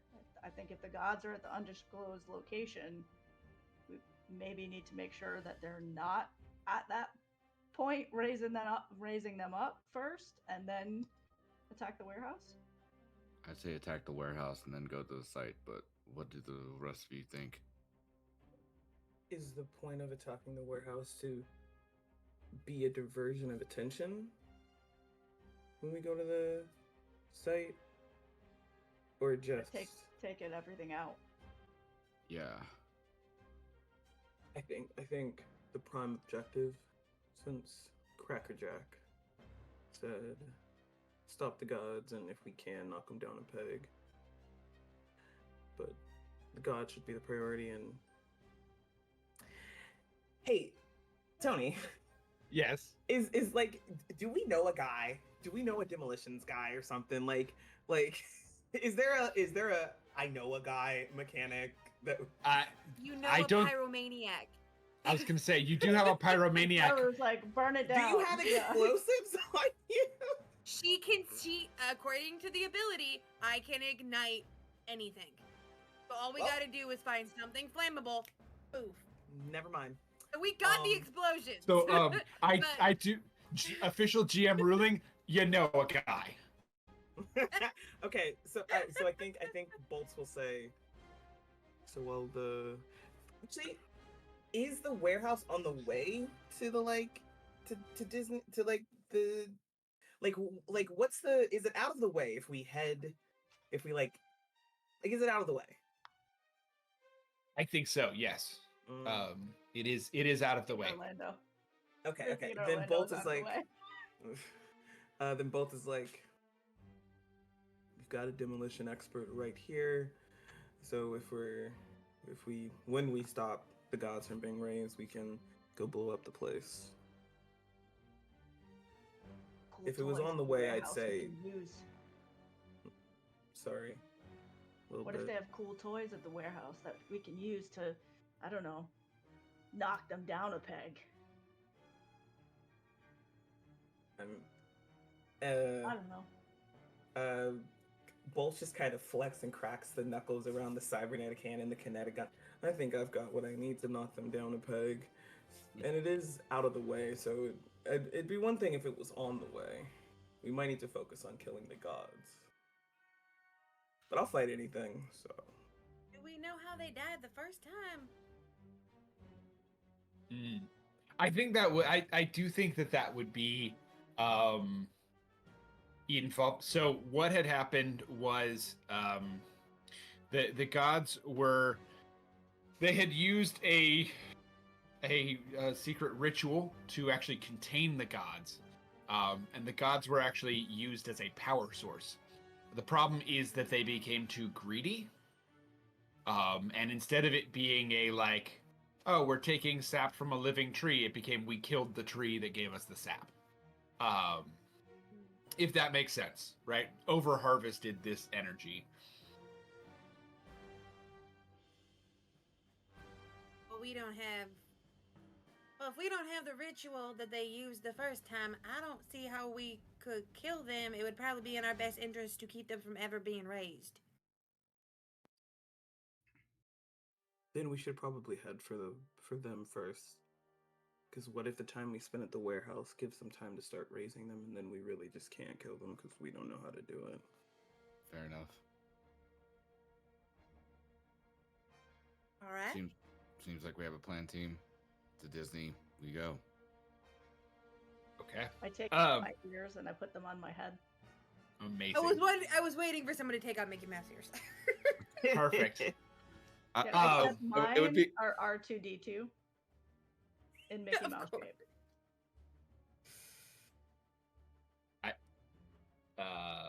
Justin, I know you had something you wanted to add. I was gonna say it'd be hilarious if like we all kind of turned a face towards the exit and we all put on Mickey Mouse ears, straight faced and everything, before walking out. Full Avengers silliness. Yes. Perfection.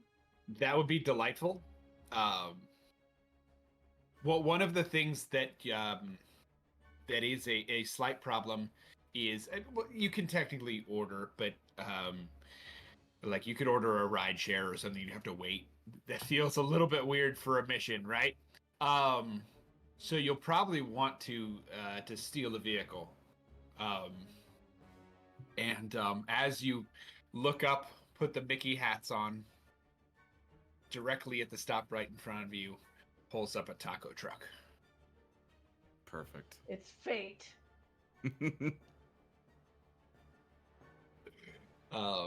Which how would you guys like to steal this taco truck?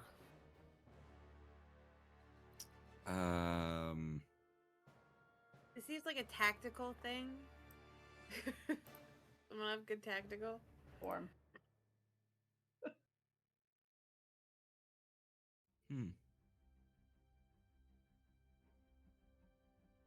I think if we're gonna steal this, it's one of those that,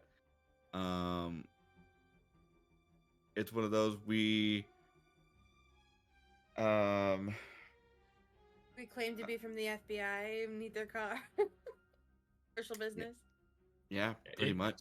You don't technically have to steal it. You could convince them to let you have it or something like that along the lines. But how do you end up with the taco truck is really the question that I'm checking. FBI is a good possible route. Y'all are doing this. Taco I'm bargain just with the top going secret new taco inside. recipe. I'm just gonna go inside and take the keys out and then come back out with the keys. Wait, is it running? I guess I should ask that. You It it's is pulled up, parked like, at there are a- people in it. It's parked at a stoplight. So it is currently driving on the road. Oh, okay. So sorry, in my brain that was clear, but I realized that was not clear. Gotcha. Yeah. I just thought it was there, like in all its glory, parked in front of us as we walked up. So, I also thought that. Firestorm With is music literally gonna see background and it. everything. Gonna be like, taco truck. All right, and she's just gonna take off running and then stop in front of it. I don't know. I'm assuming there's a lot of stoplight, and then turn back to them and goes, "Are y'all coming or what?" So she's got it stopped. She's standing in front of it, so she can keep it from going. If y'all can figure out. I think it's one of those like as soon as you stop it, we're gonna knock on the side, tell them to open it up, and when they do, it's like, hey, we got a spot for you down in Disney. It's on me. Don't worry about it. Just get us over there, please and thank you. Also, you gotta try his tacos. You two have some talking to do. The maple syrup sugar bacon is delicious. I don't know, the caramelized apples. You'll just see that this taco truck driver like,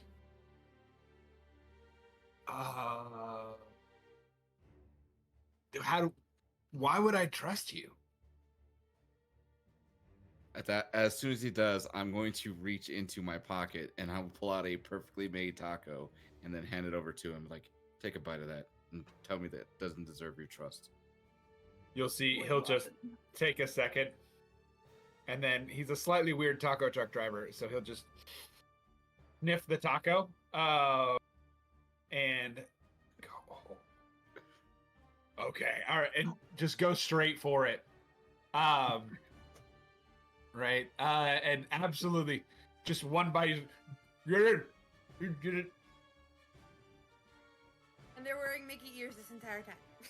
It would be it'd then be one of those instances where I'm gonna pull up my phone. I'm gonna shoot a little bit of message saying, "Hey, can you hack in and get us a fake permit and an area for him at Disney?" Amazing. We'll hit that here in a second. There it is. There it is. I love it. I can't keep it on, but I was like, wait, I actually have this. I can go get it. It's amazing. Amazing. And I think so this taco truck, because it knows that its target audience is tourists, also has like Disney hats and small like off-brand merchandise. So it's not R2D2, it's R3D4 or something, right? Like it's, yep. Like it's a different shade of blue, right? That sort of a thing. And there's several different hats, right? It's not Iron Man, right? It's Steel Dude or something, right? Like whatever, right? So there's a bunch of different hats. So if people want a different themed hat, there are several scattered throughout the truck that they just sell to tourists as they're getting them tacos. Because why the heck wouldn't you? Anyway, so yeah, we take off. The crew takes off as part of the taco truck. They take you to Disney. Shannon, I don't know if you heard the request. You were getting your hat. There was a request for you to hack in and get a permit for the taco truck. Oh yeah, from Disney. Doing all the things. It's a permit for the taco truck, and we've got badges too that we've got to pick up on the way in. Yes. The badges I will make a roll for, or I would ask you to make a roll for. The permit for the taco truck is gonna happen because I love it too much to make it fail. I'm not letting it fail. It's welcome to being the GM, right? And I love you for it.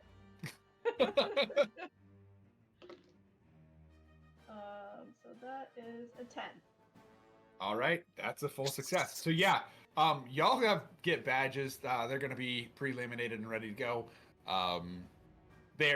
Disney has so side note, when I worked at because I worked at NASA for a little bit, and if you forgot your badge, they would print you out a 24-hour pass that would fade and get red stripes over it in 24 hours. Disney has the same level as NASA. This is what's going on here. So they'll actually print you out those temporary passes, so you have one day to get all this done. That's all we need. There you go. All I need is 60 minutes. Perfect. The countdown is going. The true countdown is how long it takes you to eat that taco. The taco's already gone, my friend. The taco is gone. That's all I need. So, you are able to pull up to Disney. You can see there is a person, like they have, like, we'll make it fun. They'll have, instead of security guards, they're going to have, like, stormtroopers outside the doors to the employee entrance. Yes, I know it's impractical. Do I care? No. And they'll see your badges and you'll get waved in. We're going to see, I think we're going to take this to a montage moment here, where as we go into this Disney building, you're going to see odd behind the scenes Disney stuff, right? You'll see Goofy, but only Goofy's like legs, right? Somebody will be half in Goofy costume with like a tank top on. There'll be like somebody else who is walking around for some reason in just Mickey's head. There will be like a bunch of different little things that is just behind the. I don't know why they do that, for the record, but whatever. You'd see. Yeah. And so you are able to get. There is an elevator. There. And you can see the elevator goes to the negative 12th floor. It also goes up to the 3rd if you want. 13. I was slightly disappointed. I have to be totally transparent. Oh, I'm well aware. I picked the number I picked. Fly dog.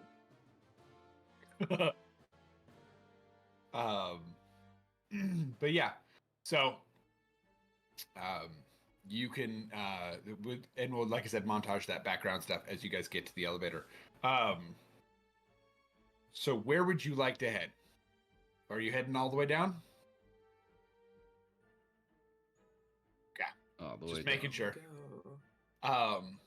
So yeah, I think we get this moment in the elevator where, because elevators don't always move the fastest, we clock into you all sitting in the elevator, and it gets to like the negative 4th floor, and somebody is sitting outside the elevator, and it's just the 4 of you, each with a different taco, just mid crunch, as a mid mission snack break. And the person is like, I'll take the next one. And the door closes. Check on your way up. I also like to imagine that the elevator music is an instrumental of It's a Small World.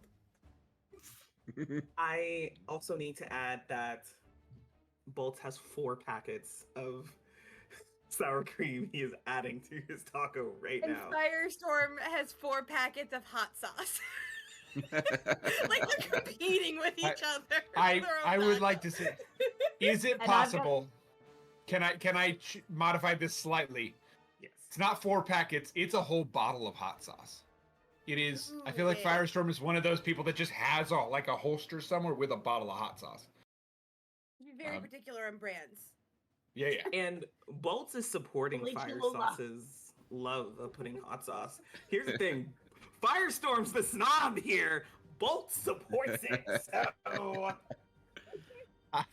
A hot sauce is one of the only places Firestorm is a snob or has any hard opinions. Okay, her Mickey Mouse ears are just plain black. Shannon, did you have something you wanted to add as well? But I don't remember what it was. Carry on. That's okay. We'll take that. It goes with my amnesia character. Oh, there is one thing to add. That I in the montage, we will see out of the corner of the eye a slightly singed panda costume.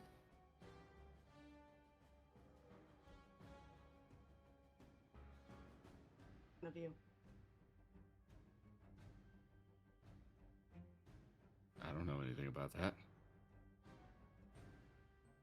Taco bite. Bolt isn't even looking at the panda; it's just looking down at his taco. Mm-hmm.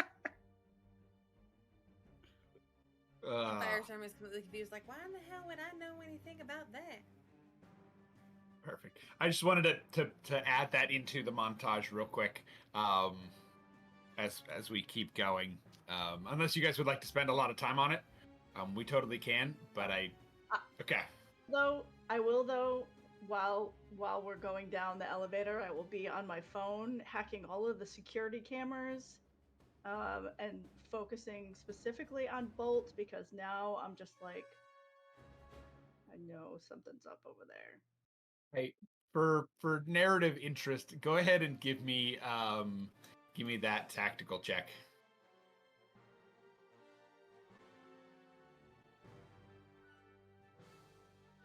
A 7. Very Ooh. distracted by my taco. Well. It's good taco. It's a really good taco. So, you are. Yeah.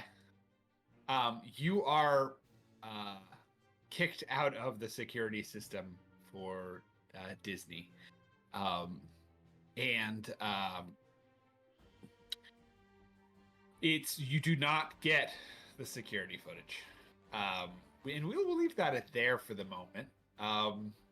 The consequences will happen later. But Correct. you're unaware of what they are for now.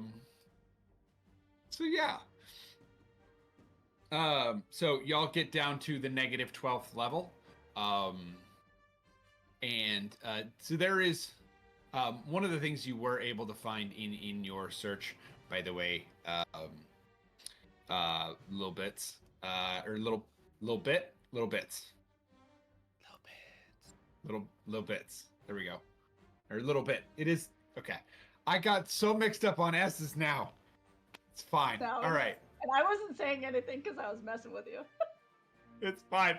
I'm just gonna spiral out now. Okay. No. Little bit is going to also find a construction document for this area, and one thing you will notice is there are more floors labeled on this than the elevator shows.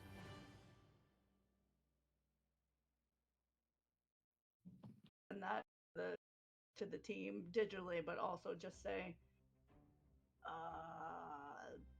look for some extra buttons, or we might have some extra stairs, because there's some floors missing on this.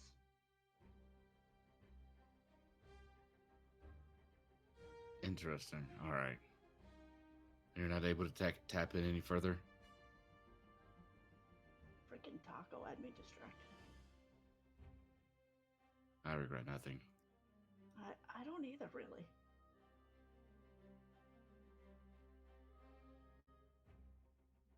All right. Can I look for extra like buttons and security clearance and stuff like that maybe will stop us at another floor? Yeah. Yeah, I'm trying to not just make you roll tactical check after tactical check after tactical check to hack different things, but yeah, I mean it would be a tactical check to see if you can. So what I would say is at this point you found what you can online and you've been kicked out of the systems. If you would like to do this, what you're going to need to do is pop open the control mechanism of the elevator and see if you can make it keep going. That's what I was going to say, is I'm actually not looking online. I'm looking physically on, and I think we're all kind of looking physically around, but just differently. Yeah. Looking for anything that will allow us to like pop open panels or punch in a key code or anything like that. Yeah. So what I'm getting at is visually you're not going to see much on the outside. You would need to actually use your knowledge of electronics and pop it open. So yeah. So go ahead and Give me that tactical Roll check. for me? Does somebody else want to roll? No, I'm just kidding. No, I'm serious. Someone else can take the front of this if you'd like to, or be your hands with this. I just rolled an 11. Well, okay then. I guess not. Yeah. It was No, taking too long. There was too much of a pause. No, you're good. So there is, when you pop it open, pop the panel open, which it of course requires a very specific Mickey-shaped screwdriver, and you're able to make that sort of work with what you've got. You're able to pop those open. Bolt, you got that? You got that little funky screwdriver with the 3 little dot heads on it? Yeah, I got it. I also wanna note that like, if any of his companions don't use the extra S, never complains about it. It's like they're my companions. But Cracker Jack Brutal. gets Brutal. Oh, yeah, I got it. And like reaches in like pocket on the on like the back. Here you go. And I go, yeah. Yeah, So amazing. I can't reach it. Can you get in there and get that one for me? Just turn that a little bit to the right. We should be good. Sweet. And there'll be a button that starts to not a button, but a little mechanism in there that will start to flash. And that has a switch to flip on it. Flip the switch. Absolutely. So you will flip the switch, and all of a sudden the display. So you know how there's this display on the inside of elevators that show what floor you're on. The display goes dark. Did you do that? Me? Wasn't me. It went dark. I didn't touch anything. And the speed of the elevator starts to increase. All right, guys, hold on.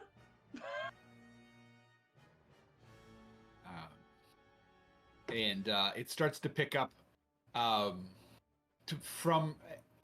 and you will see the elevator will increase, and you can feel it clunk into place on something.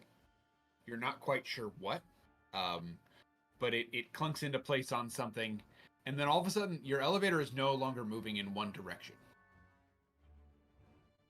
Your elevator is left, right, weave, up, down.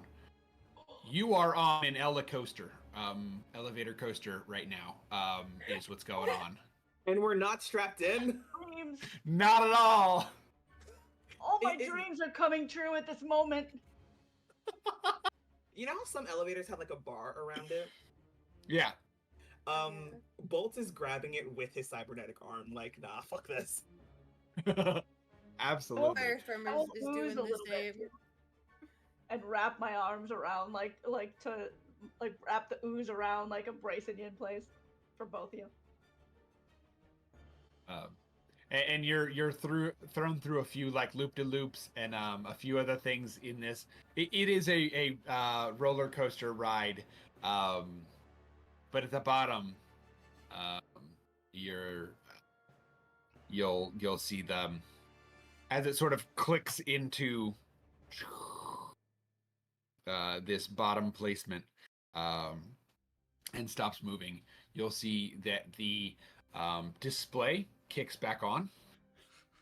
It says negative 13th floor. Cool. Flavor, can we say right above the little lever that I switched? It says pull the lever. Yeah, exactly. Yeah. I feel like it doesn't say crunk. I feel like there's just an outline of crunk. It just says pull the lever. Yes, 100%. So, yeah. So you are able to. Go ahead. Sorry. No, I was just. That was amazing. Wolf is just like he doesn't like roller coasters. Firestorm is nonplussed, like, There's a dropped taco in front of Taco as he's just like, these sons of bitches.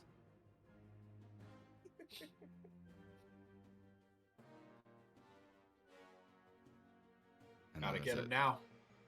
now. Just a moment of silence for the taco.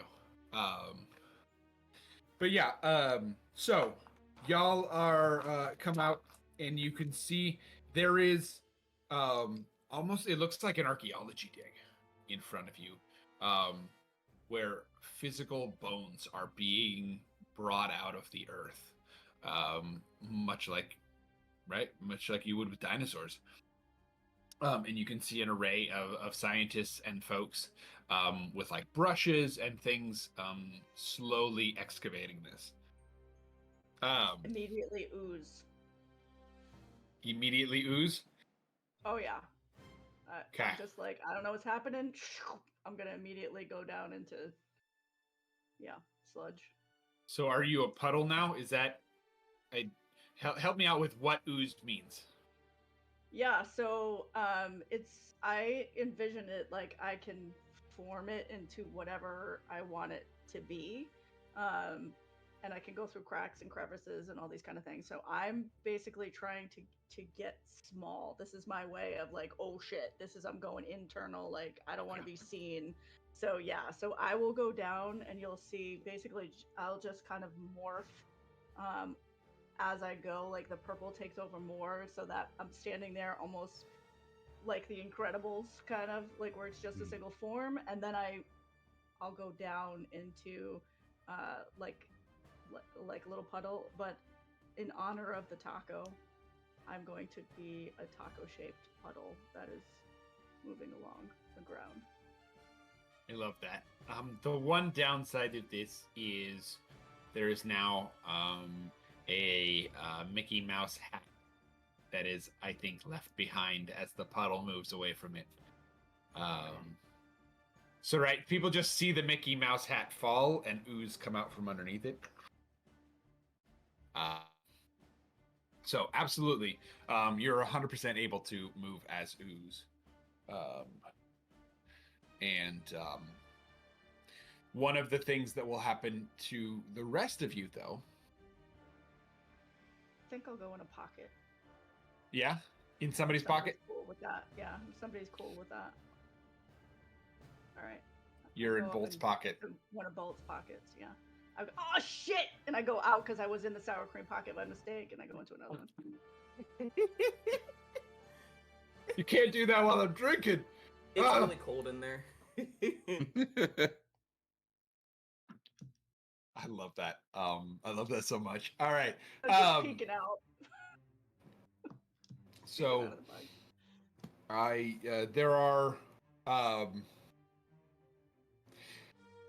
are, I think, a couple of non-uniformed security guards that actually come up behind the now three of you. Four, really, but like three visibly of you. We'd like to have a word.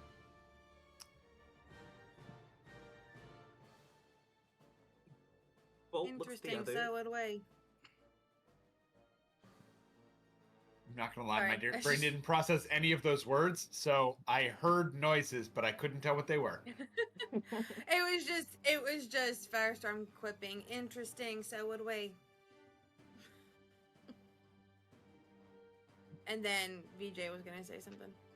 Bolt's just kind of looking at the others that are visible, like, are we fighting right now, or isn't initiating thing without the go ahead?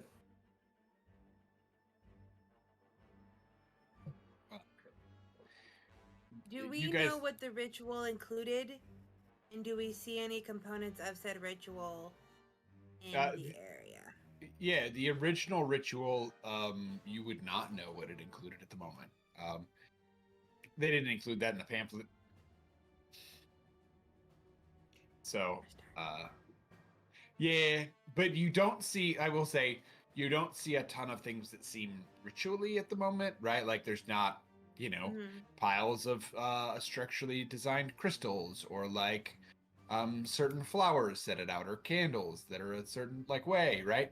Um, it's a little bit Can I more like an archaeology use- dig. Yeah.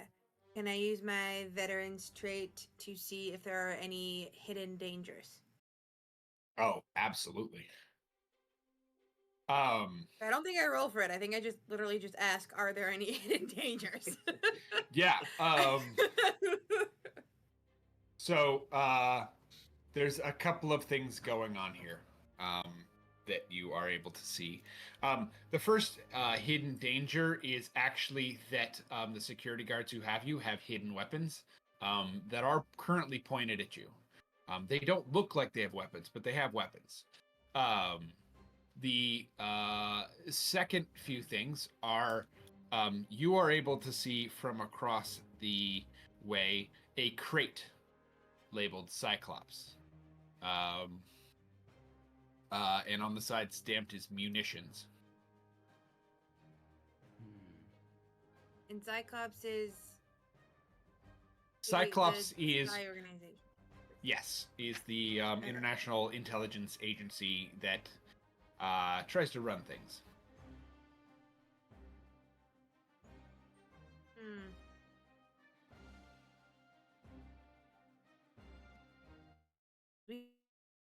Froyo get-ups. It sounds like you were in your Froyo get-ups. Froyo get-ups. My weapon is my gauntlet, which is on my hand. Yeah. Oh yeah, I know. She has her weapons too. I'm just trying to think of what this must look like to the security team. It's just I imagine it's just the three of us that are standing there, and the thought process, especially with how, like you said, we're still in our Froyo get-ups, is they have an advantage without realizing the advantages we have, which is can be used. What is it? We can show them that we got a trick or two up our sleeve. Yeah. If I So want to take this subtly, someone else is gonna have to step forward because all I can think about in my Firestorm brain is go hard and burn shit. We want to... I will say we are close to the end of the show. So if there's a time to go hard and burn shit, it's now. The other thing, punch. So real quick, before Bolt does that, there's a little more lore that is going to come out of these mouths. Just so you know. Okay. There is, I think, a radio communique that comes through on these security guards, and it says, "Have you apprehended the hackers yet?" And then punch. Oh shit. So, yep. So. And Firestorm is gonna see the punch, and she's gonna be like, "Hell yeah!" And she's gonna go after. Wait, the two of them came up, yes? How many? Two of them came up. Yeah. She's going to reach forward, grab the security guard by the throat, and you are going to watch a little flame grow around her hand. That is around his throat. Okay. That's for sure a weapon attack. I would say that feels precise, right? So that feels reflexive to me. Oh no. We'll try. You know, reflexive. And when I make these calls, there can be an argument based on style, right? So if you have an argument of like, I'd like to do it this way, I want to make sure that you guys know you can. Forceful because for her, it doesn't really matter like getting a firm grip. It's just getting her hand in contact with his neck. So she's not like trying to like maneuver. She's literally just, I want this on his neck. Okay, yeah, it's just the fastest hand there, right? Basically. Boom, yeah. So it's not, I know I did this, but it's more like she just needs hand to hand, skin to skin contact. Okay. Yeah, we can roll with that forceful. Yay. Oof. And I still only got an 8. Well, an 8 is a success. with some negatives. So, first and foremost, you are going to do damage to them. So if you've got a damage roll, go ahead and roll that. And what is for my your- damage roll? Oh shoot. That should be for your fire. One It says, 1d6 plus 2. Okay. oof, I know. oof. 3. Okay. So this guy is rough. Was it a 3 on the die or a 1 on the die? 1 on the die. Okay. I just wanted to check, just in case it was like, actually. So, as you reach out, fire starts to go just a little bit before, and this person starts to sort of stumble back, and they're able to reach the radio on their side and say, "Back up! We've been attacked!" Before you are effectively lighting them up, and it is not pleasant. We won't get too far into injuries there, but it is not a good time.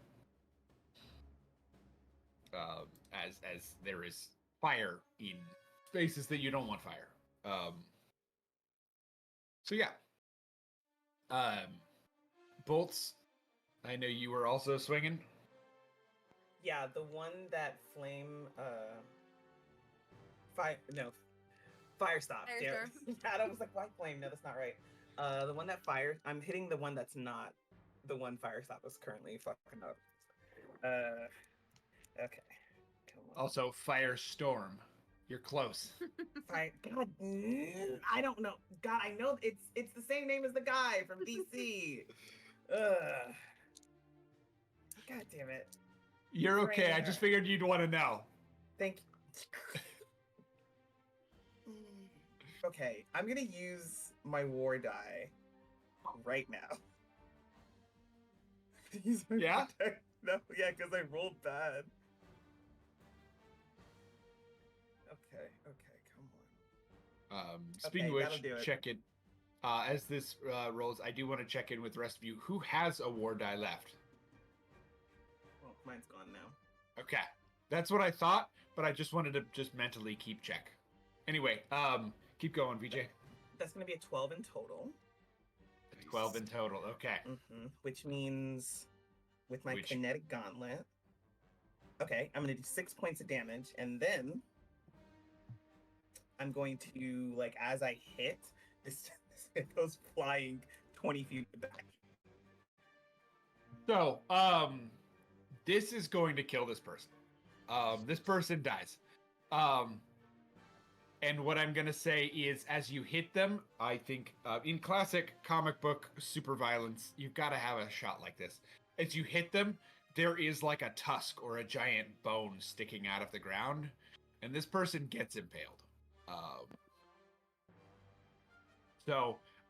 You just quick destruction, just brutality. Yeah.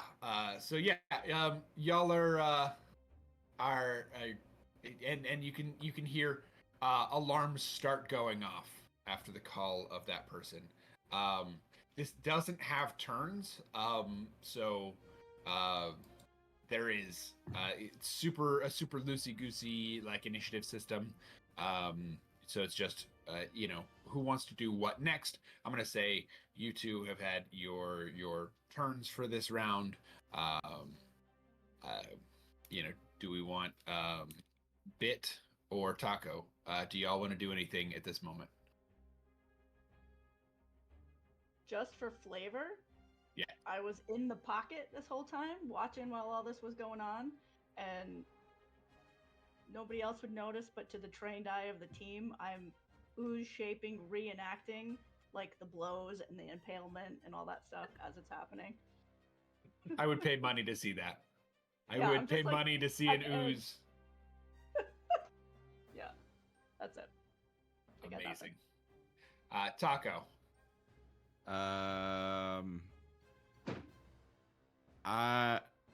with you said there was a crate with ammunition that said a Cyclops, correct? Yes. I'm taking pictures of that to make sure that we have evidence that they were involved in this. Mm. That's interesting. Okay. Yeah, absolutely. And you can just do that as basically a free action, right? Yeah. Like I'm not gonna make you roll to take pictures. Yeah. So we'll bring it back down to our security guard, who is hurting, um, but has been attacked and is pulling out a gun. Surprise! They're not creative. And that is an 8 for them, which a pistol is a 1d6 damage. So let's go ahead. And they are going to be shooting Firestorm because Firestorm throat punched them with an Inferno. Just a straight 1d6, right? Yes.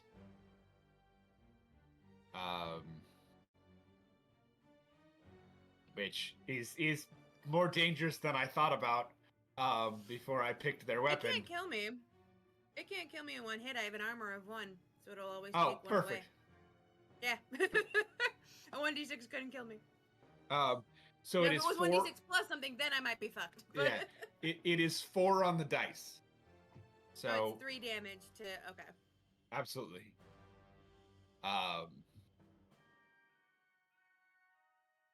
So the other thing that happens here is,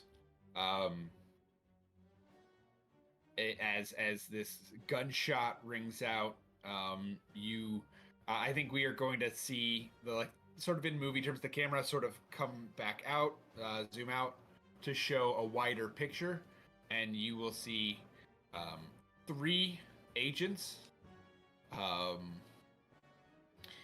that will grab munitions out of the crate and start heading your way. Could I do? I would at that point, once the first shot is done with the guards, I'm gonna pull out 2 gold pistols. One of them that says on the left side Al Pastor, the other one Carne Asada, and then I'm gonna take a shot at the dude that just shot Firestorm. Love this so much. So-called carne asada is glorious. Justin, if you don't cosplay this character, I'm gonna be sorely disappointed. Please. Please, please, please. Oh, please.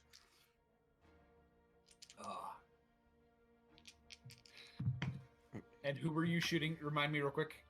The one that was on the ground that shot at Firestorm first. Okay, you're finishing off the final guard. Yes. Okay. And that's a 10. It's a 10. Okay. So you do some amount of damage, which is enough to kill this person. They had 1 health. To pull back the curtain a little bit. So yeah, any amount of damage that you do is enough. And you'll see that person just, they get shot, right? They stop moving. They're done. So now you have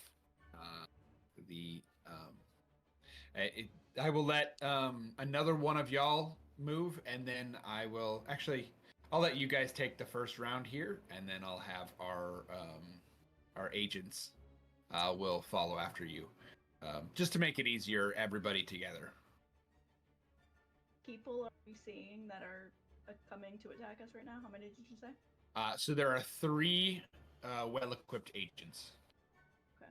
And is there an area that is clearly defined as like the area where they're trying to raise some gods?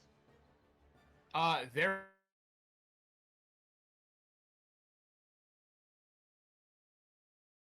So, you get the idea that these are the bones of the gods.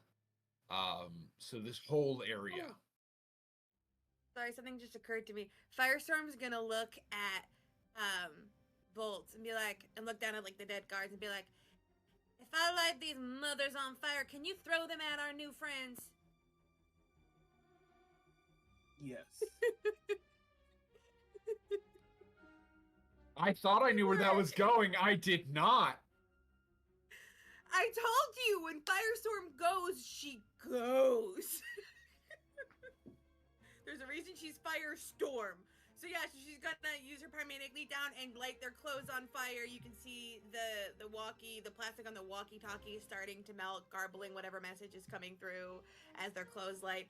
It doesn't smell good, as the rest of the body does not smell good. But she looks at Bolton goes, you're gonna want to throw them quickly and get that free little ooze in your pocket to put out the flames after. She's done that for me in the past. Andrew. Okay. I know I'm about to get hurt a little bit by this. You need my war die? No, I'll be fine. I've got 12 hit points. I'm so fine. So 9. I got a 9, which is a successful with the complication, right? Mm-hmm. Okay. So pick and throw.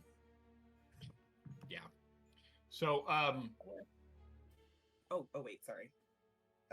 I can throw the body up to 60 feet apparently. Perfect. So I am not going to have you roll damage. What I'm going to do is I'm going to have Margaret roll damage. With my, what is it? With your flamethrower. Yeah, with your fire. 1d6 + 2? Okay. Yes. I'm gonna roll the red one because that seems appropriate. 7. Okay. 5 on the dice. So there's 2 things that are going to happen with this. The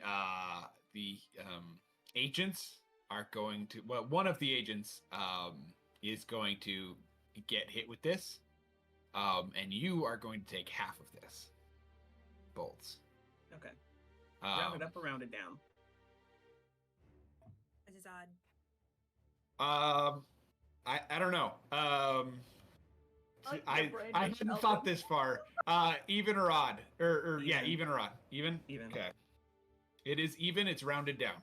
Sweet. 6. That was the easiest way I could make that decision. I was like, yeah. So yeah, rounded down, and that will be your complication for that. And that would be probably the burns on your hands. Yeah. From picking up flaming bodies. Should have been wearing gloves. Want me Remember to that for the next time.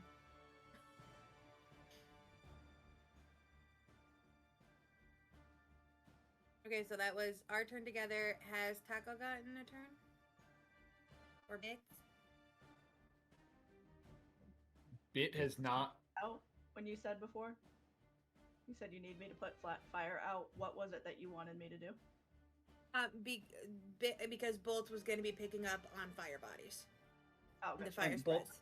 Bolt is fine though. Okay. Yeah. But you can do something else too. That was just. Yeah, so Bit is just gonna start slinking down and away while all of this, they know you got this, so they're just slinking away to look for more stuff to potentially just take these gods out. So, like, I know there's a crate of weapons, I see there's names on other things. I'm just going to look for something that I could maybe disintegrate, do some damage, that kind of stuff. So I'm gonna start moving in that direction. Okay. Things you can. So you said you're looking for things you can disintegrate or. Okay. Stop these gods from coming. So I'm looking for, what do they have on? What do they have in these crates? What are they using? Is there something that I can destroy so that they can't bring this up? Or so I'm just kind of like oozing around secretly, covertly, as much as possible to try to do that. Perfect. I'm gonna say it's gonna take you a minute to get there, then but we will talk about what you find next round, I think. Yep. So, let's go ahead. Sorry, I'm building stat blocks in the background while we were talking. So, but you can, you'll see, and that is, Taco. Have you done your turn yet? I'd probably just continue shooting. If it's not with one of my pistols, it's with the other. So, yeah. Okay. I rolled 12, naturally. Hey, crit. Yeah, that is Can you put, ultra. like, nasty business. I love it. Yeah. Let him take them all out. I am going to make this. Yeah, we're gonna make this double damage. Okay. That's brutal, but it's what we're gonna do. Okay. Well, So unless I will say, actually, before I don't know if you've rolled already. The other option is I will let you sort of pick an advantage in the fight. Something atmospheric is going to happen that will be advantageous to you and your crew. let's go with something advantageous to the group. Okay, cool. I'll talk through that in a minute. Go ahead and roll your damage. Okay. It's going to be 3 points of Damaggio. Okay, and which Sorry, one were you? Yeah, 3 points. Okay. And was there a specific one you were aiming at? There's one that's been thrown the flaming body at. To give you an idea, one of them is wearing like ex-army fatigues over the top of their tactical gear and a balaclava. One is has a mohawk and like a biker jacket over the top of their gear, and the other is an alien. I'm sorry, what? Is an alien looking? Mm-hmm. I'm going to take a shot at one of the humans that hasn't been hurt yet, because I'm like double taking as I'm like surveying the battle space. That person get thrown, alien, shooting. Wait, alien, what? And then pull the trigger as I'm looking at him, and I'll probably say, "Is that an alien?" Yep. So,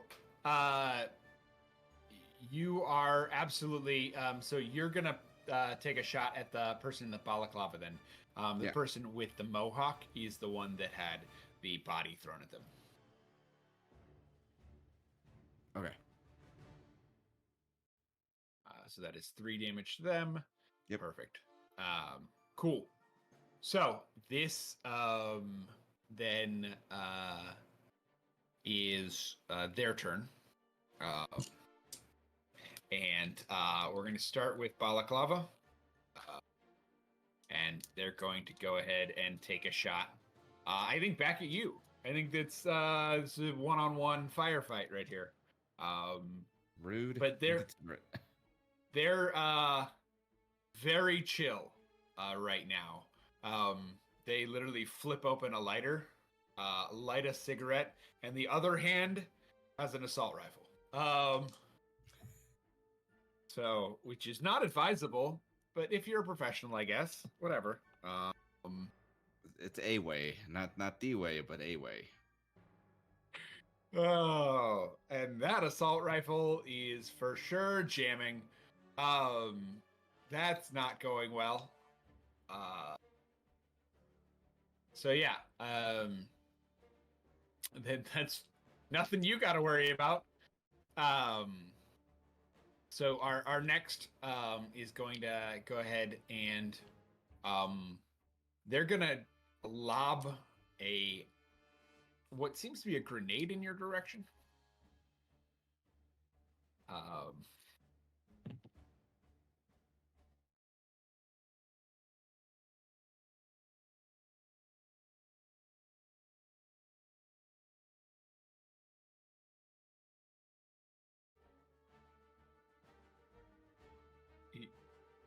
You seemed like you had something to say, Justin. No, I was just Okay. putting my ears in. Sorry. Oh no, you're good. I was like, I saw I think this at some point, and I thought it was No. and this is 1d6 plus 2 damage. So this is these are dangerous mamma jammas. Okay. So we have a problem. Did you just TPK us? No. But kind of.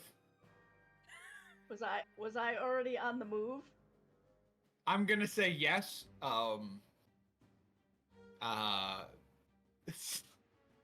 I have rolled a seen- 6. It is 1d6 plus 2, by the way. Would I have So- seen the grenade go? I would say yes.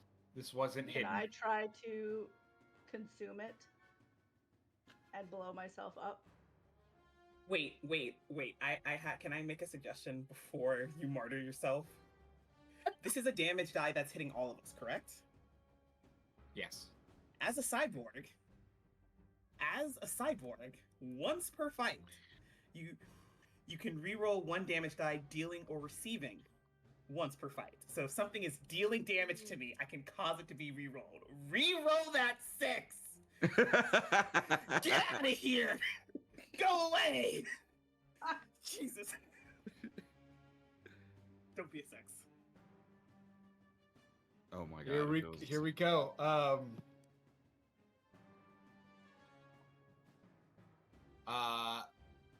So that's a 5. So that's 7 damage at this moment, which is still enough to kill, I think, basically everybody. So are we doing the goopy? I return. I absolutely would have dove for it. My Okay. character would have totally consumed it. Yep. Okay. And if allowed, my character would consume it and try to move it so that it goes back in the other direction to explode the area we are trying to take out. Okay, I love this. Give me a reflexive, because this is going to be quick move and think, right? Yes, absolutely. Anybody got a die they want to give me? Yes. I have one. I'll give you. Here you go. Take it.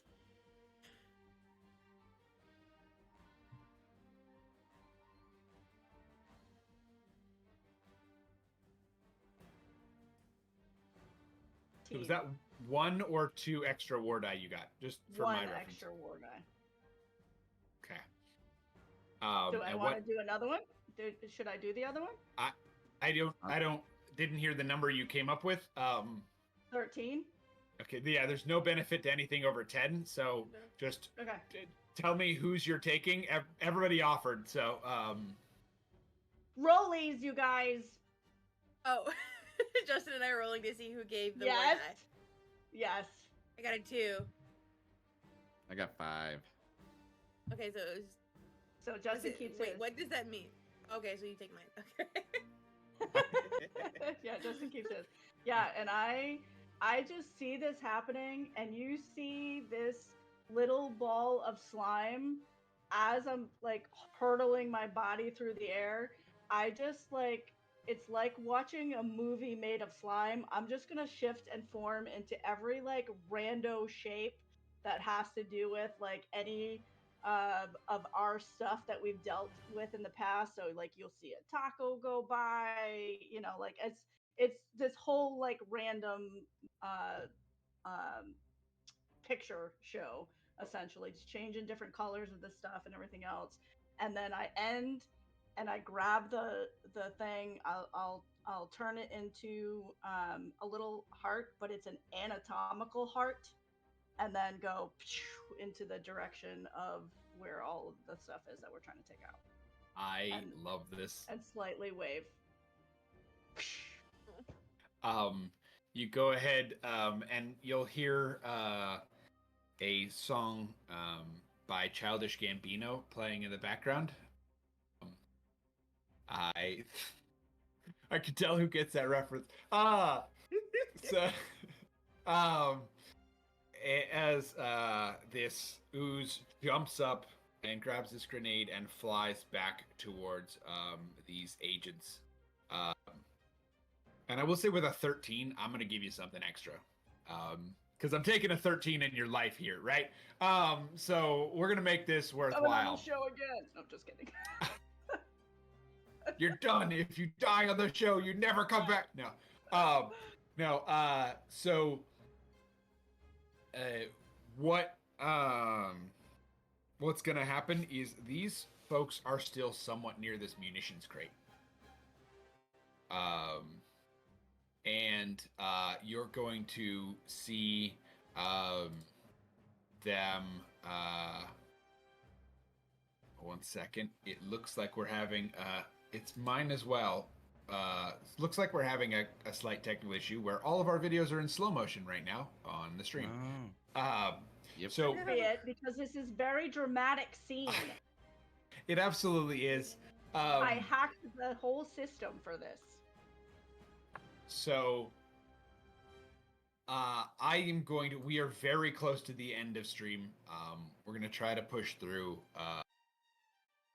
Unless Blood, you would prefer me to stop. But tech-wise, I think pausing for 5 minutes to do a 10-minute session when we come back feels a little bit weird. So are y'all okay?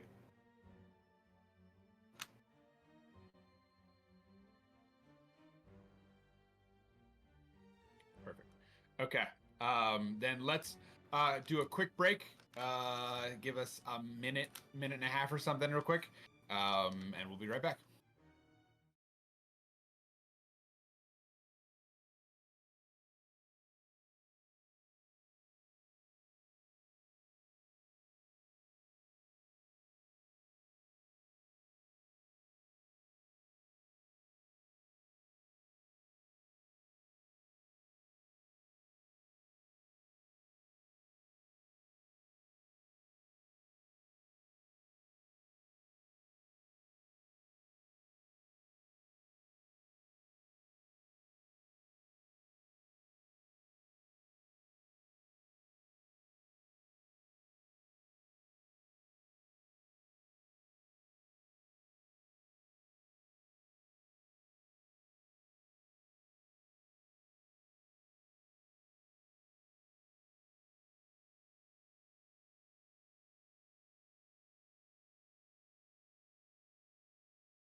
We are here and ready to finish off the show. Hopefully our video here is mostly fixed. And it looks like we're in full motion now. Let's go. All right. So, to catch you up for those of you who maybe have forgotten in the last minute and a half, 2 minutes, there was a homemade grenade launched from across this cavern where the bones of a dead god are. By these two agents, or three agents, who are trying to take out our crew of 4 heroes, mercenaries, whatever we want to call them. I'd say heroes at this point, sort of. Well, maybe not after the burning bodies things. Maybe not. But anyway. So our Bits character, Lil Bits, I should say, Lil Bit. Yes. Well, I felt weird. I dropped the beginning and called you a bit character for a minute, and I was like, that's not right. Okay. I don't care. Call me whatever you want. Just feed me tacos. Exactly. Lil Bit sees this grenade in action, and is sacrificing themselves for the good of the party, the good of the crew. They eat this grenade to envelop it in goo, and make shapes that are, relate to what the party has done today and throughout history, as a final goodbye, ending in the shape of a heart, before they land back in the lap of these folks. Comical bloody heart, just to be clear. Not a cheesy little, heart. Yeah. So, and then the grenade explodes. There is a slight pause before that happens, of course. But the grenade explodes, and all the munitions in the crate next to it also get ignited. And you can see these agents are absolutely getting obliterated with this final last thing. Last stand, last sacrifice, we'll say, by a little bit. And you're going to see there are, by the way, lots more things in this crate than what they pulled out originally. It was just their favorites that they pulled out to start with. And so you will see sort of in slow motion as the camera pulls back from this grenade explosion, you'll see like rockets whizzing through, hitting parts of the cavern above. You will start to see there probably was something with a little bit of like napalm in there. There were probably some blocks of C4. These things all start to explode and crunch out. And a couple of things happen really, really fast here. The first is that some of these will actually hit and take chunks out of the bones of the dead gods. The second is that it's weakening the cavern that you all are standing in. So, shit's hitting the fan. Literally. Yeah. So, getting the hell out of Dodge? Is that... Unless you'd like to do some more damage somewhere. That seems like a good idea. Are there any bits of little bit left? Little pieces of ooze?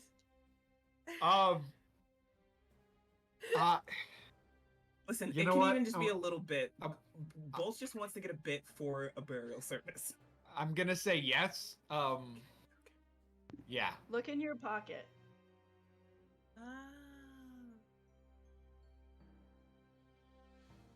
It's Runs there to with the the sour elevator. cream. Yeah.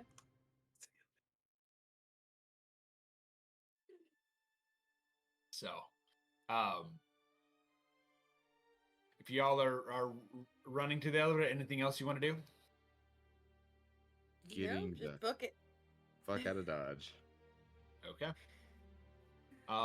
You are able to reverse the switch on the elevator, and take it back up to the front.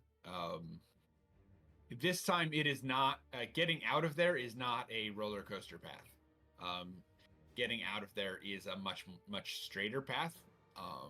The roller coaster on the ride on the way down was just a lot of fun. It's you know, It's just a built-in feature. Like you're gonna get a little bit of the music or another. yeah, yeah. This time the you hear the full chorus of "It's a Small World After All." It goes from, I think we said it was acoustic last time. It is full choral now. So you hear the actual recording as it in the elevator sort of, you can almost hear this vacuuming noise, much like those pneumatic tubes for mail, as the elevator gets sucked up in and shot up to the top of the building.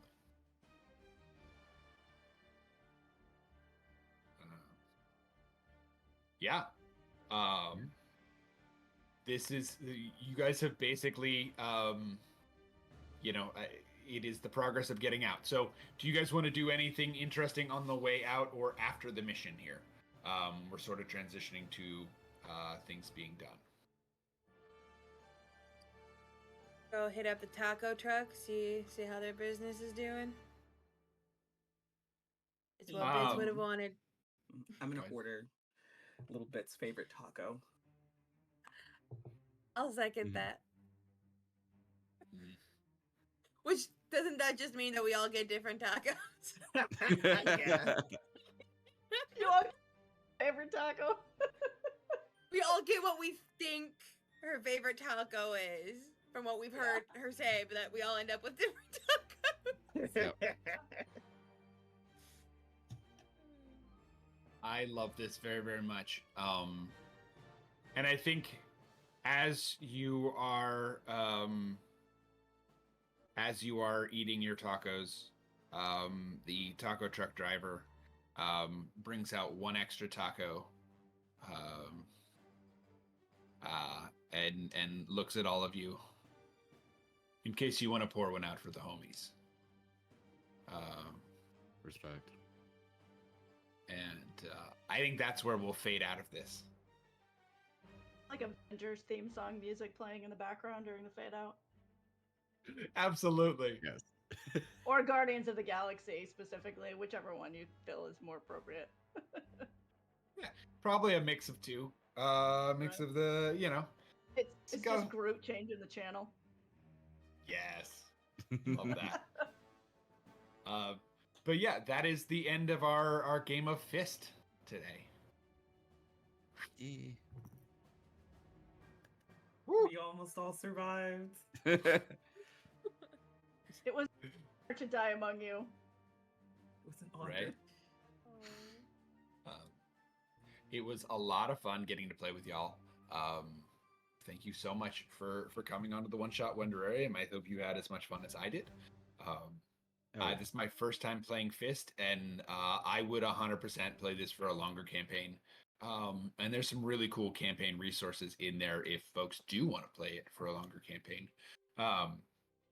Without making this outro too long or too much, do y'all want to take a second and let folks know if they're like, oh, that person is my person, I want to go follow them somewhere, where they can learn more about the type of things that you do and the type of things that you love to talk about online? Let's go ahead. I realized you guys don't know what order. Let's go ahead and start with VJ again. Hello, everybody. My name is VJ Harris. Once again, my pronouns are they, them, he, him, and something funny. And you can find me everywhere on the internet as VJH Creations, except for Instagram, which is VJH_creation. But there's nothing there right now, so don't bother. I also have a website called VJHcreations.com where you can go and learn more about my my games, my pro GMing, just what I generally like to do. And yeah, follow me, interact with me. I love new people. Heck yeah. They're always dropping good knowledge. So I like seeing a VJ video. That's always one of the better parts of my day. Margaret. You can find me on various platforms under Margaret Adele. I think my formal tag on TikTok is Call Me Mirabelle, but searching Margaret Adele should help you find it anyway. You can also follow me on Twitter and Blue Sky under Margaret Adele. If you want to know more about writing and other story type stuff that I do, because hopefully one day there will be books to talk about on there. I don't know how much longer it'll be though. Amazing. Well, I look forward to seeing that. Like next week, right? I still got multiple characters to kill off in the one I'm currently working on. Perfect. Well, I hope provided inspiration for you today. Justin. Hey everybody, thank you for tuning in today. I am GM Justin. You can find me at all my socials wherever GM Justin. You can also find me at Roll D5, where we specialize in playing indie TTRPGs. There's I have a whole lot of things going on, so just follow me on my socials if you're interested in seeing what APs I got going on. So I think that's it for me. Heck yeah. It's a great time. Shannon. All my links are at imaginif.shop. IMAGINIF, no E on imagine.shop. I'm mostly Imaginif everywhere. I'm Imaginif Media on Twitch, TikTok, and YouTube. And yeah, you can find me doing all the things, telling stories in all forms of media. And like every other creative out there, it changes all the time. So follow along. I love making new friends. Absolutely. Well, thank you all for watching today on the One-Shot Wonderarium. On this channel, if you're new, we do have the Wednesday night revival, and we have Thirsty Gay Thursday as well. So go ahead and check those shows out. And we'll, of course, be back with another Wonderarium episode, not next Saturday, but the Saturday after, because, your boy has so much bandwidth to give. given that, we appreciate you. We love you guys for coming out and watching us. And in the meantime, it is a wild multiverse out there. Make sure you bring a friend. We'll see you later.